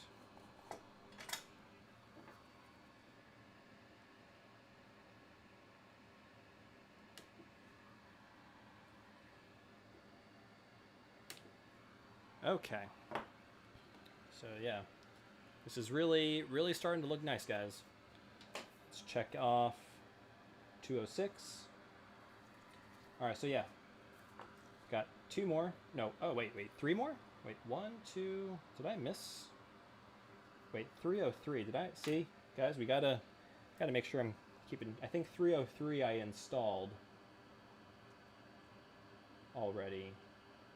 That's 302. So that's 205 and, oh no, 303 I didn't, so 205. Which one is the, oh yeah, the 2.2 microfarads. I installed those all at the same time. Okay, whew. Sorry about that, guys. Almost had a heart attack. Okay, we got 4735 microfarads. So the only 47 is 205 because the other one we got to install is a 100. So okay, good. This is 47. So basically, I got to look for capacitor 205. Okay, which is this one right here. So capacitor 205 is right here. The negative is on the bottom.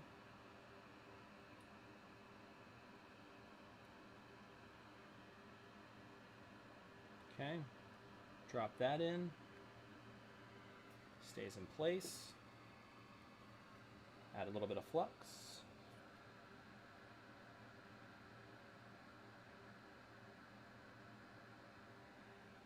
Okay, that's good enough. And let's solder it in. All right. I hope you guys are having fun. I know I'm having fun. So the I'm just getting really excited thinking about this actually working. Like, to me, that is super exciting to think about. Of course, I'm setting myself up to be gravely disappointed if it doesn't work. But I'm very, very optimistic, so gotta be optimistic, y'all. Okay. Fantastic. That looks good. That went on straight. Fantastic. Cut the legs off.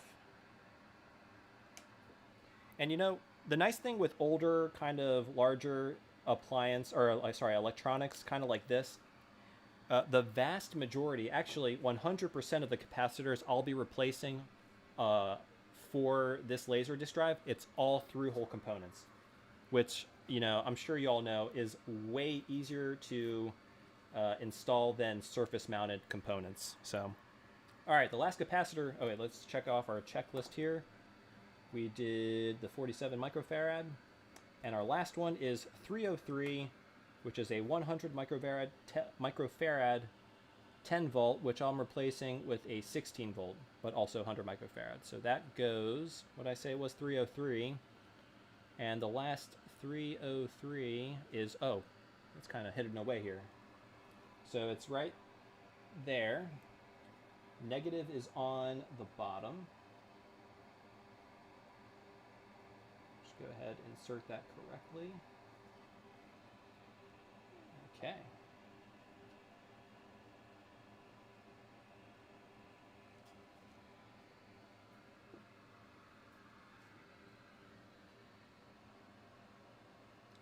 Put some flux in there. Iron. Yeah, guys, I don't think I'm going to be able to do the other one. I mean, we just did, I think, 14 capacitors or something like that, and that took forever.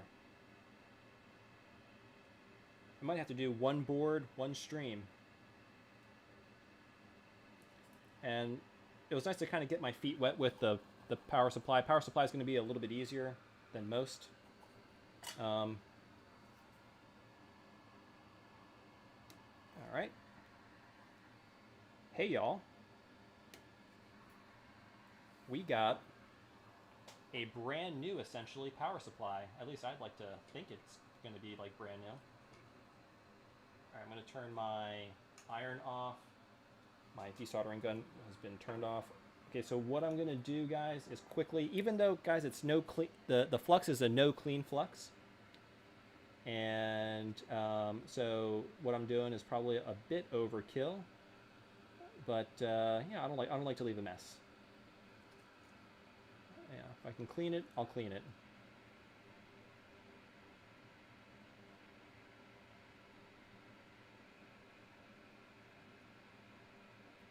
Oops.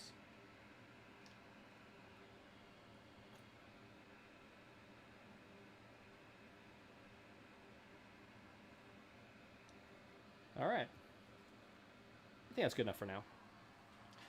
All right, so guys, we got a brand new, freshly serviced power supply.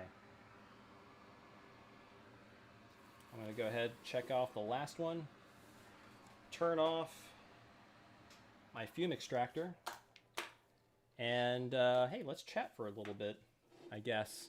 Put that in the middle there. Actually, put the power supply on that. That is what we did today. Shazam.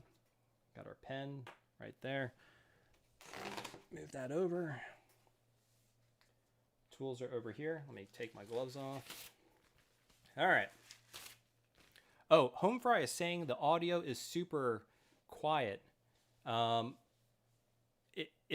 Is my voice too low, guys?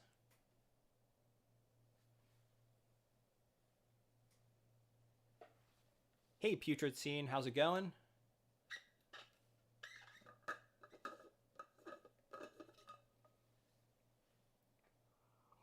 Oh, Stuart says I need a PCB holder. I have one, and I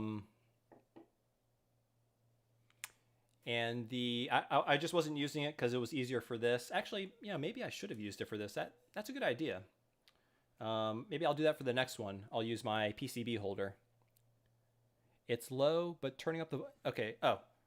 Okay, so yeah, if you turn the volume up on your end, hopefully that helps. I can turn the gain up on my end over here, but I don't want to blow out the speakers on the folks that turn their volume up really high. Let me maybe just try and turn it up a little bit for y'all.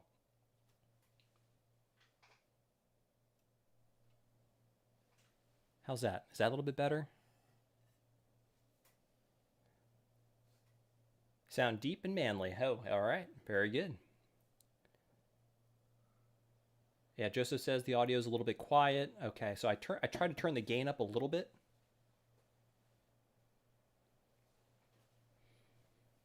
So there we go. And oh, Vivi is asking where I got my IPA. Just so this, I got it off Amazon. I think I might have I think I might have a link to it in my, if you go to like my video description for any of my videos, it might be there. In my latest video, I put a link to my, the Amazon store, and I think I have this in there. I forget. I don't remember. But there should be a link for it. So it's the brand is called, and I think they're like the only ones that make this dispenser. I think it's like Menda. Yeah, Menda. M-E-N-D-A. So. All right. Oh, now I have to turn the volume. Oh, sorry about that, Stuart. So Ryuji's asking about my upcoming projects. We got a lot of upcoming projects. I don't want to spoil it too much for y'all. But let me go ahead and change the camera here. Hey Troy, thanks for the sub. Appreciate it, buddy. But got a lot of projects. I mean, I have like these kind of big ideas of stuff I want to do, but since travel is sort of restricted, I can't do some of those videos, but I do want to do some videos where I sort of am not just behind my desk doing a mod. So I'm hoping to kind of get out there and show some cool stuff.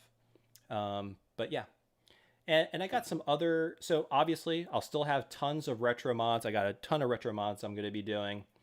And, yeah, so, and then on top of that, I think, I mean, obviously a lot of handheld stuff. N64 digital, that's going to be there. Yeah, N64 digital is on the docket. I was, fortunate enough to be able to get on the pre-order, even though that was crazy, a crazy scene. But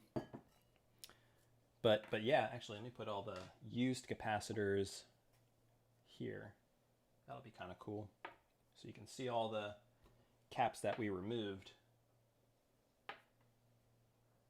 But guys, yeah, plenty of projects in the works. I got some really fun ones that I'm excited about. There's going to be an update to the Thick Boy SP. I don't know if y'all remember that mod that I did. I did a few videos on it as it sort of evolved. But I will be doing an update to that, and that's very exciting, actually. I'm very excited for that. So, but yeah, let's see here. What other questions have I missed? Yeah, and if I missed your question above, just feel free to ask it again, and I'll get to it as soon as I can. So, yeah. So, Thick Boy SP, like a really exciting update for that. I think a lot of folks are going to like it. I think it's really cool, but can't talk about it too much. I got a lot in store for that one.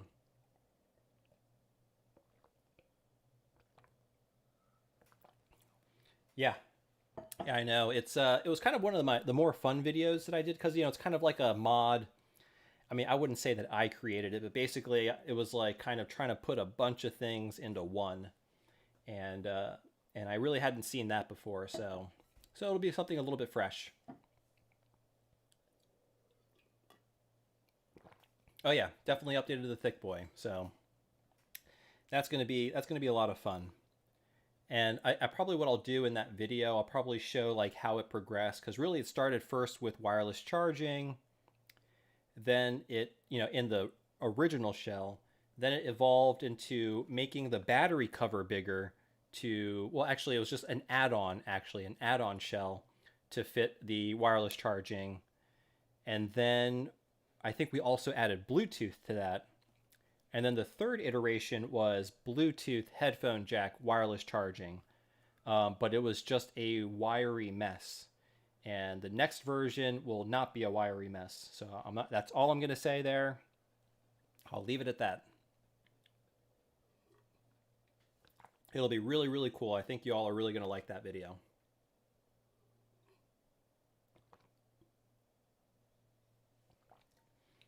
So yeah, there's definitely a lot of space behind the an IPS panel, especially because that's thinner than the original LCD, so you could fit a big battery there. A thin, maybe kind of wide one that fits in a large area. Or with the Thick Boy, you can put a really beefy battery in there and just not have to worry about charging for a long time. So yeah, no, it's definitely a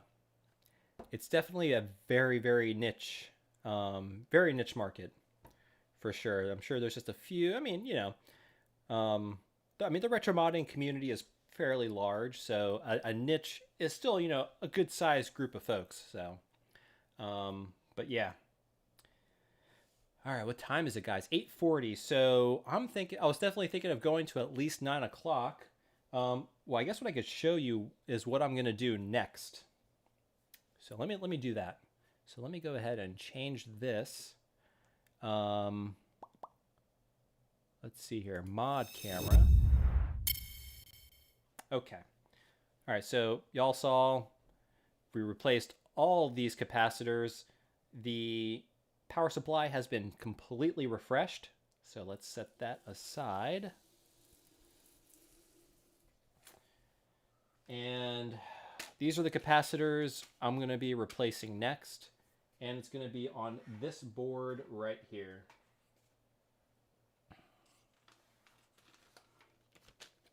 So this is the, again, it's very similar to the, let me get this out of the way. The power supply, it's this sort of brown material, as opposed to like the traditional green PCB that you would usually see. So I think there's about 30 capacitors here. I got my console 5. Well, console 5, when he sends you the cap kit, it basically comes in a bag, not organized by board. So what I did was I spent basically a few hours on last Saturday. Yes, and I think part of Friday as well, sorting all the capacitors, all 200. It took a long time. So basically, and then I put them in their own baggie. So that way, I'm not sorting through 200 capacitors trying to find the right one, and I'm not wasting your all's time. So, but yeah, so that'll be fun. I left quite a few wires on here. I didn't want to remove them. This ribbon cable doesn't come off, actually. It's kind of soldered onto the board. But yeah, I mean, these capacitors are just sprinkled throughout this board. There's the one board that has the most has about a little over 80 capacitors, and that's the video board. FTB, I have no idea what that stands for. I'm sure the B maybe stands for board. I don't know if anybody knows what board, what this is responsible for in the Laserdisc player. But guys, there's about 6 different PCBs, like large PCBs on the Laserdisc player. So actually, hey guys, what I'm going to try and put the music on. Let's see, and let me know if you hear the static still, because it's a different song. Maybe it was just that one bad song I was kind of thinking. So here's the music. Let me know if it's too loud, if it's too crackly.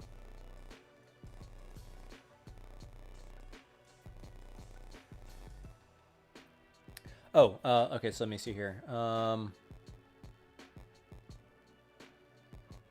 so Stuart said the controller mod video you did was great, by the way. Might have to get them. Yeah, definitely. It's a really good mod, and it gives your controller more life, especially if it's crackly. Okay, I'm gonna turn it off. All right. Yeah, I'll have to figure that out. That's interesting. But yeah, no, thanks. I'm glad you guys enjoyed the video.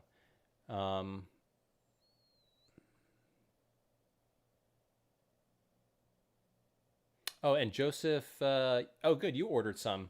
Yeah, and I don't know if y'all didn't see the video, I did, so I basically Helder sent me a couple extra sets, and I'll be giving these away, basically 2 sets.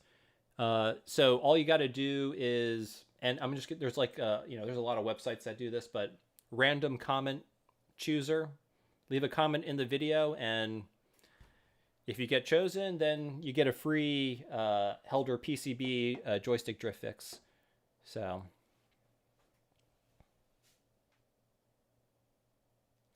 oh, and so Alexander is asking about the song. I don't know the title, but I get all my music. It's royalty free music, and I get it from Epidemic Sound is the website. I don't know what the song is off the top of my head, but I'm sure actually if you use Shazam, it should be able to figure it out. I think, because I think it's actually like an artist song, and they actually have it on like Spotify playlists. Hey Nick, thanks for subscribing.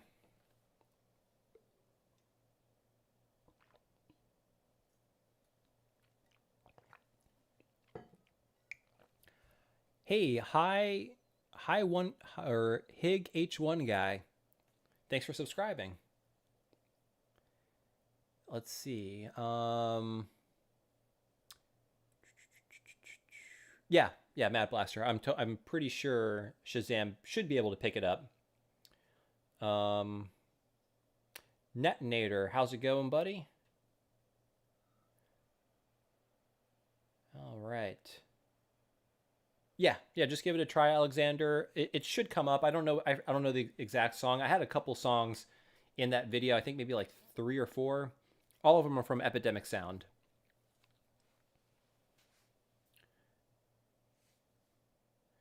So, Adam, I don't have a background in electronics. It's just a hobby that I sort of picked up many, many years ago and just kind of kept with it. It started off as more, um, honestly, a way to save money buying retro consoles. I would buy broken ones. And I mean, and I think I said this before, but 9 times out of 10, a broken Game Boy or a broken Nintendo, they're not actually broken. They just either need to be cleaned or, have maybe a part replaced. With like the NES, the 72 pin connector, just replace that and you should be good to go. But yeah, and then from there, it just sort of evolved. Recapping was kind of the way I sort of got introduced into soldering. But yeah, just sort of evolved from that. But no background. Yeah, all self-taught. It was all self-taught. A lot of YouTube, a lot of Google. We have a lot of resources out there that are free, and which is amazing. And then Hugo says, "Are you planning to launch a Discord?" I am planning to do a Discord. So a lot of folks use it. I'm still trying to learn the platform. I don't really understand too much about it. So once I kind of learn more about it, I definitely do plan on starting a Discord since a lot of people ask about it. So it seems that people do want that, and actually, Hugo. So if I did start a Discord, what would you want to see in the Discord, or anybody in the chat? What would you all like to see in the Discord? How would you like to see it organized? Because I'm still trying to figure that stuff out. And then Hugo said, or sorry, Putrid says, unrelated to anything. Anybody going to check out the extended cut of Super Mario Bros? The extended cut of Super Mario Bros. What's that? Are you talking about the? That sounds like. Are you talking about the movie, like the old school movie with Oh my God, what's his name? Who was the guy who played Luigi? I forget. He was a big actor. He's still a pretty big actor.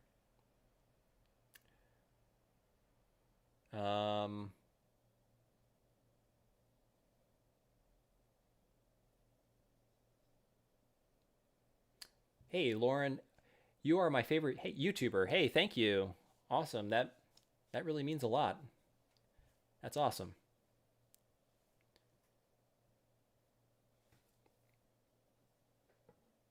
Oh, actually, that's a good point. So, Stuart, you're in the UK, right? So, I think Helder may have been talking to Zed Labs. I think Zed Labs may be carrying it sometime in the future.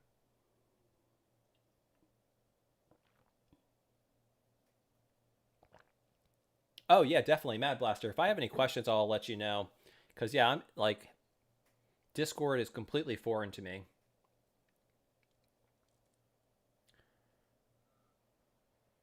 Yeah, self-taught is the best taught. Totally agree with that. D McMahon. I'll keep an eye on Z Labs for sure. Yep. Wait, so is there a new Super Mario movie, or is it basically a re-released, like, director's cut extended version of the original 90s movie? Okay, so it's Alexander. So it's the original movie, but with 20 minutes of deleted scenes. Okay, interesting. Well, yeah, Bob Hoskins was Mario. Joe Leguizamo, that's who I was thinking. He did Louis. He was Luigi. Um, John Leguizamo. That's right. That's who I was thinking. Um, oh, and it's free for now on the Internet Archive. I'll have to check that out. Wait, and then Putrescine says a VHS was found with 20 minutes of extra footage. A group got a professional to re-edit the movie, clean it up a bit. Oh, that's amazing. Huh. Like like a random VHS tape from like a studio, or was it like in someone's house? See, that type of stuff I think is so cool. Like, some person who worked at a company, it's like the Nintendo PlayStation. Like some guy who used to work for, I forget if it was Sony or Nintendo, but he had a prototype Nintendo PlayStation in his attic, which he forgot about up until, a couple of years ago. It's that type of stuff is so cool. Like finding something that at the time maybe doesn't seem significant, but later on in the future it ends up being pretty significant.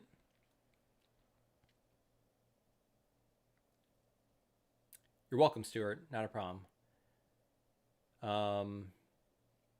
And then Joseph says self-taught is where it's at. 100% agree. Because, if you have the drive to do something to teach yourself, that's when you really learn, something really, really well. If it's, because, problem with like school, regular school, you may not enjoy a topic and that, really don't learn that well if you're not enjoying what you're learning. But, yep, totally agree.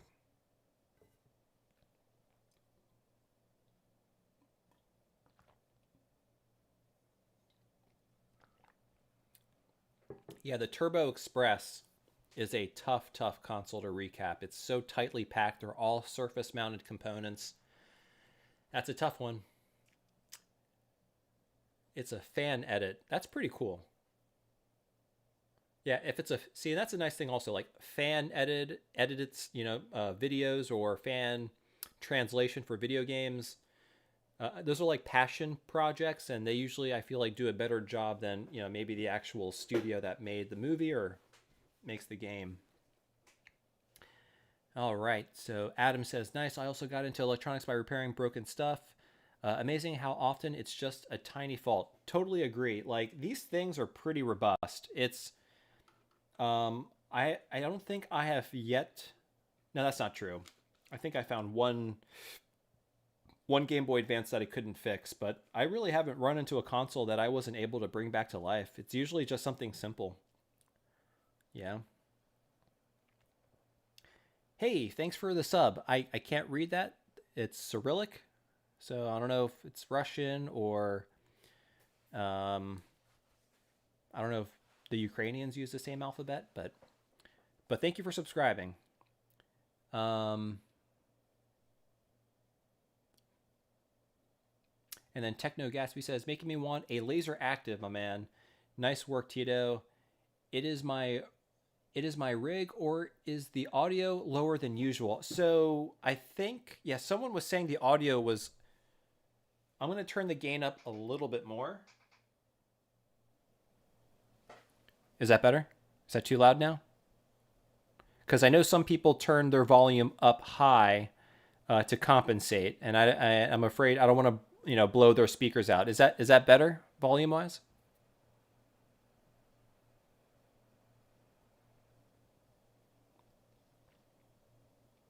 Way better. Okay, good. Okay, so yeah, guys, if there's ever audio issues, let me know. I'll do my best to make sure it's good. Excuse me. And then Adam says, I got a lot of my stuff from different landfills and then repair, use. Oh, wow. Yeah, I know, we used to throw our back where I lived, long time ago, we would throw our garbage at the landfill, and I would just see a container, one of those like ISO containers, filled with old electronics. Back then I was just like, oh, this is all trash, but probably it'd be cool to pick through and see what it goes like computers, like old desktop computers, like CRT televisions. But Stuart, sorry about that, buddy. Sorry. Yeah, my bad, man. But let's see here.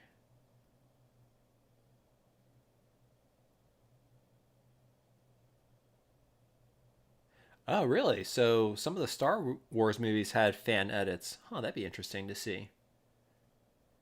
Um, All right, it's almost 9 o'clock, guys, but maybe I'll probably go for a little bit longer than 9 o'clock. So, but let me see here. To be clear, 20 extra minutes aren't going to make that movie good, but lost footage being cleaned up and reintegrated into a movie is fascinating. Totally agree. And I mean, I'm gonna be honest, yeah, it was a bad movie, but you know, it was so bad that it's good. It was definitely a sign of the times. You know, it was a very 90s movie, and I love that stuff. Like I love 90s culture, pop culture, and such a cool time.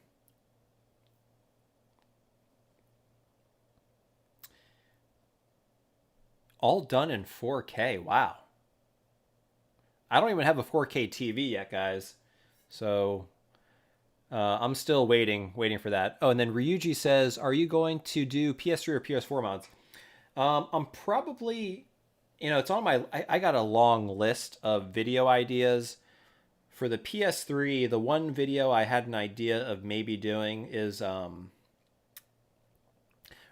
taking the console apart and repasting it, because the PS3, especially the fat one, which is the one that I have, that one had some overheating issues. And that console, believe it or not, when I got mine in 2006, so what is that? It's 2021. That's like 15 years ago. So the console's 15 years. I'm sure the thermal paste is completely toast and dried out. So I'm thinking of, that was one video I had. I mean, it's not really a mod. It's more of like a preventative maintenance type thing. Replacing the thermal paste on a PS3. But I mean, I don't know. Ryuji, do you know any, what are some of the cool mods for the PS3 and PS4?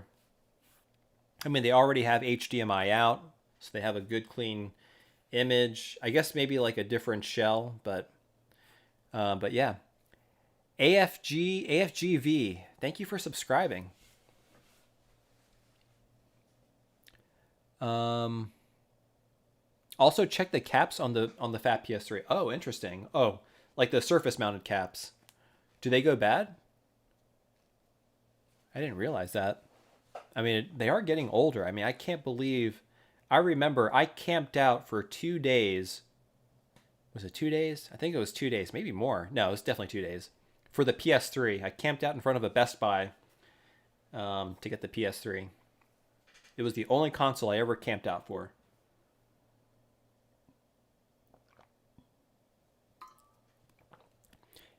Hey, Hoagie, thanks for subscribing.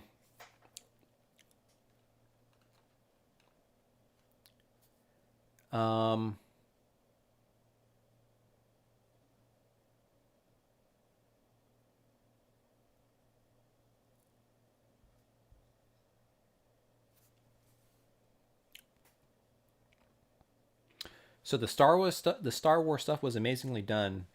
They used 8mm Laserdisc, Blu-ray, DVD, VHS, and even a handheld 8mm reel from a 70s kids toy IRC, and then used it all to make an amazing. Oh, interesting. Huh. Wow. Oh yeah. The PS3 Yellow Light of Death. Only after 8 months or 18 months? Which model did you have of the PS3, Stuart?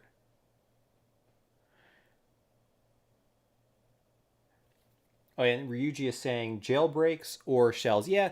So the actually what's his name has a really good channel that does all the jailbreaks. And I'm blanking on his name.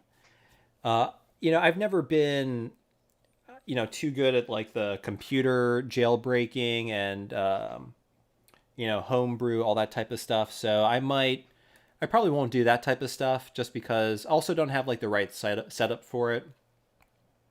You know, you got to like screen capture. I'm like not really good at doing that. I'm still trying to get better at that. But yeah, so. But yeah, I would do a shell swap. That'd be pretty cool.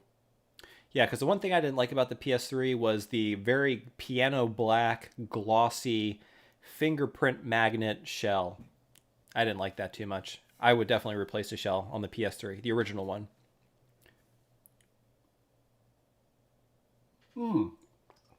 So Ryuji, I actually did do that. I did a PS3 controller into a an arcade joystick, and I actually made a really cool. I'm really proud of it. It's a two-player joystick for my Neo Geo, my consoleized MVS. Only used it a couple times, but I used the Sanwa buttons and Sanwa joystick. Really cool. It's made of wood. I love it. Let me see here. Wow, the chat kind of blew up here. Um,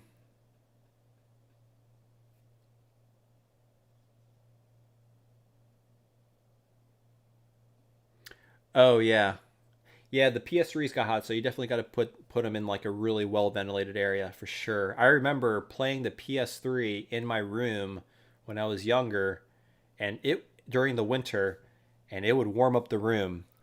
It was like a little heater. It's crazy. 60 gigabyte fat. Day one of the. Oh yeah, that's the one I have. I have the. That's the one I camped out for. The 60 gigabyte. It was the one because there was two, right? There was a 20 gigabyte and a 60 gigabyte. I got the 60 gigabyte because it had the memory stick reader, but not like the. It was like an SD card reader, and like an MMC reader, extra USB ports, and it was backwards compatible with the PS2. Then they had the cheaper model, which didn't have any of that, and it wasn't backwards compatible with PS2. Oh, and Yugo reballed his processor. That's beyond me. I can't do that. I don't have the equipment or the skill to reball a processor. Yeah, used it a lot. Yeah, I guess if you use it a lot, I mean that thing gets very hot. Um, yep. Yeah, Cacho, I totally agree. Um, at the time it's awesome, but now it's such a heavy console. It's so big and it's loud and yeah. Consoles have come kind of a long way. I remember at the time I was like, "Oh my god, this thing is like so premium. It weighs so much. Like there's so much tech in here." I remember thinking it was incredible. And I think I even had it before we even had a flat screen TV for it.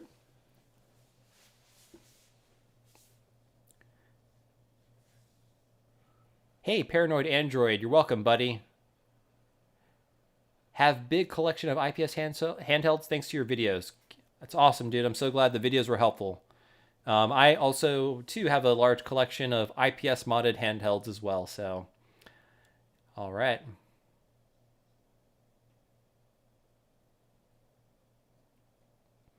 Stuart, I guess those are all projects, the fan edited projects. Okay, interesting. I'll have to check those out. Yep, totally agree, Adam. I'm not a big fan of glossy finishes.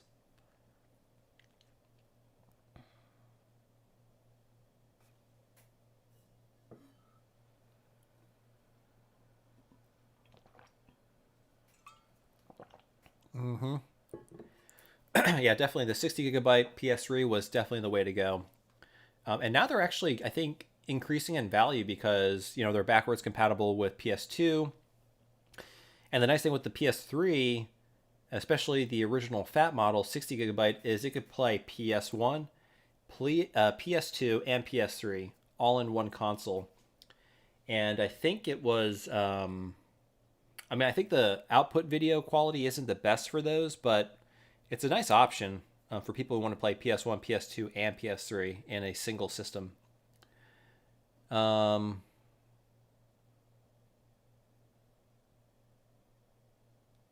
oh yeah, that's something I would want. So Alexander, that's a good point. That's something I'd want to do is upgrade the fan. Oh, making the a CPU D lid. I guess that could increase cooling. You got to make sure your heatsink touches the or where the heat spreader used to be. Um, and then and if I'm saying this wrong, definitely let me know. Is it iCacho? iCacho? So Ikacho says, I fixed my yellow light of death PS3 with a hair dryer. Wow. Worked for a few weeks, then died again. Yeah, I'd see that.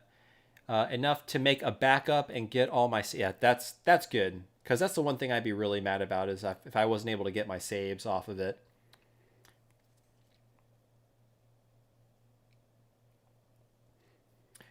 Yugo likes the PS3. I like it. I mean, it's a very interesting design. I remember they said it was like a George Foreman grill.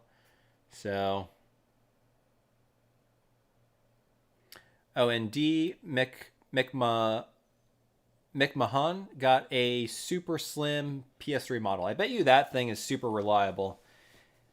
And I wonder if that even has a fan in it. It might not even have a fan in it because, they really got the architecture really small, and it probably is really efficient. Hey guys, so it's 9:07. I think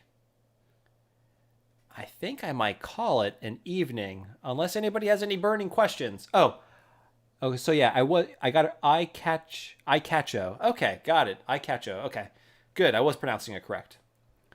Oh, Stuart says that his PS3 died when he still had a disc in it. Ooh. Wow, yeah. I mean, I guess you could always open the console, but the PS3 seems like... I've never opened a PS3, but it seems like that might be a pretty complicated one. Paranoid Android got a Benven Game Gear IPS kit. I actually just got mine. It's right over there. So I'll be doing a video on that at some point. Yeah, it's I got that. I think it came in the mail a couple days ago. I still need a Game Gear, a donor Game Gear, which I just got off of eBay.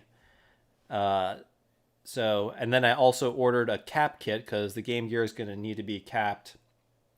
Actually, that's a question I got for y'all. Do you think it makes sense to, when I do the Benven video, should I also do a recap? I mean, I feel like I do that with all of my Game Gear mod videos. I know it's good for like folks, maybe who are new to the channel, who haven't seen my older videos.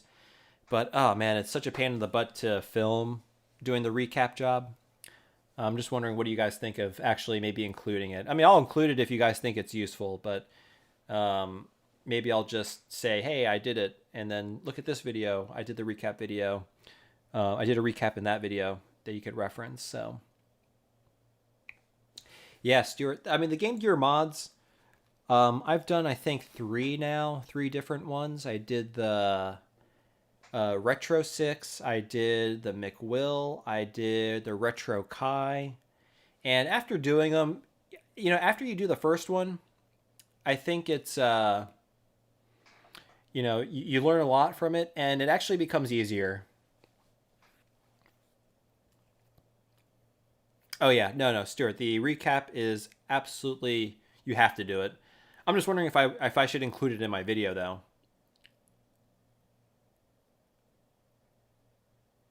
Yeah, totally agree. Yeah, I'll do that. The retro channel. I'll do that. I mean, I think that's because yeah, it's just there's a lot of capacitors in the Game Gear, and it's just a pain in the butt to film every capacitor. Yeah, I'll do that. I'll put a link. Yeah, I catch you. I'll put a link. That makes sense. Cool. Cool. Yeah, so guys, my goal is I'm going to try and stream every is like, if you had to choose between Thursday or Friday, which would you all prefer? Because I definitely want to try streaming one day a week now, because I really want to because this is for me like the best time to sort of like, interact with you guys, but also get work done on some mods. Because I also have some other mods that I probably would like to do via stream. So I do want to do like streams once a week. I'm just trying to figure out the best day, because Thursdays are the days I usually release my regular video. But that's like a good break day for me also, because I'm not working on my next video yet. But basically tomorrow is when I start working. Fridays are usually when I start working on my next video. Like I start writing the script for it. And But Thursdays usually work better for me. But what do y'all think? Thursdays or Fridays? So iCasho says either works. Okay. Stuart says whatever's easier for you. Cool, cool. I think Thursdays would be easier for me. Friday is movie night. That's true. That's true. Okay. I think Thursdays are the best days because for me at least that really works for me because I can, it's a break day for me because the video just released, so I'm not working on the next one quite yet. So, hey Omar, thanks for subscribing, buddy. Tuesdays look so no Tuesdays that's like when I'm getting real busy. Like that's when I'm really working hard on the next video. Like my most busy days are probably Monday, Tuesday, Wednesday. Because those are the days that I'm really working hard on the video. Cool. That's good to know. Yeah, so basically I want to do a recap. One board a week, which would probably mean that I would finish this in... So we did the power supply today. I want to say there's 5 boards. So that's at least 5 weeks. And then, Mek Mahan says it's 2 a.m. in the UK. Oh, dude, I'm sorry. Yeah, maybe, and I was thinking of maybe also doing like every once in a while, like maybe once a month, a stream on a weekend at like a time that's good for, multiple time zones. Yeah, I wonder what would be, so it's 2 a.m. there. Wow, so really early stream would probably be better for you guys. Dang. Hey, well, thank you guys for sticking on the stream for so late. All right, well, I don't want to keep you guys up late too much, so all right, well, so key takeaway is I'll be doing, hopefully, fingers crossed, knock on wood, a stream, and it's 3 a.m. in Germany. Who needs sleep? I agree. Oh my God. Well, guys, thank you for sticking. I didn't realize it was so late for y'all. Sorry about that. Wow, okay, that's good to know. Okay. Yeah. Yeah, you guys rock. You guys all rock, for sure. All right, well, hey, you guys got to get sleep, all right? So I will catch you guys, hopefully, definitely in the next video, Thursday, but hopefully another live stream. Maybe I'll do a different time, just so I can accommodate y'all in Europe. But hey, RGS, thanks for subscribing. Cool. But yeah, so this is going to be at least a 6-week project. So 6 weeks of streaming, me just recapping this thing, and then on the 6th week, hopefully putting it together, and then hopefully being able to play Blade Runner, which is the only Laserdisc movie that I have. Maybe I'll get another one, maybe like Back to the Future or something, or Super Mario. That'd be kind of fun. I'm sure they have that on Laserdisc. So, but all right, guys. Hey, y'all get some sleep. Thank you so much for joining me today.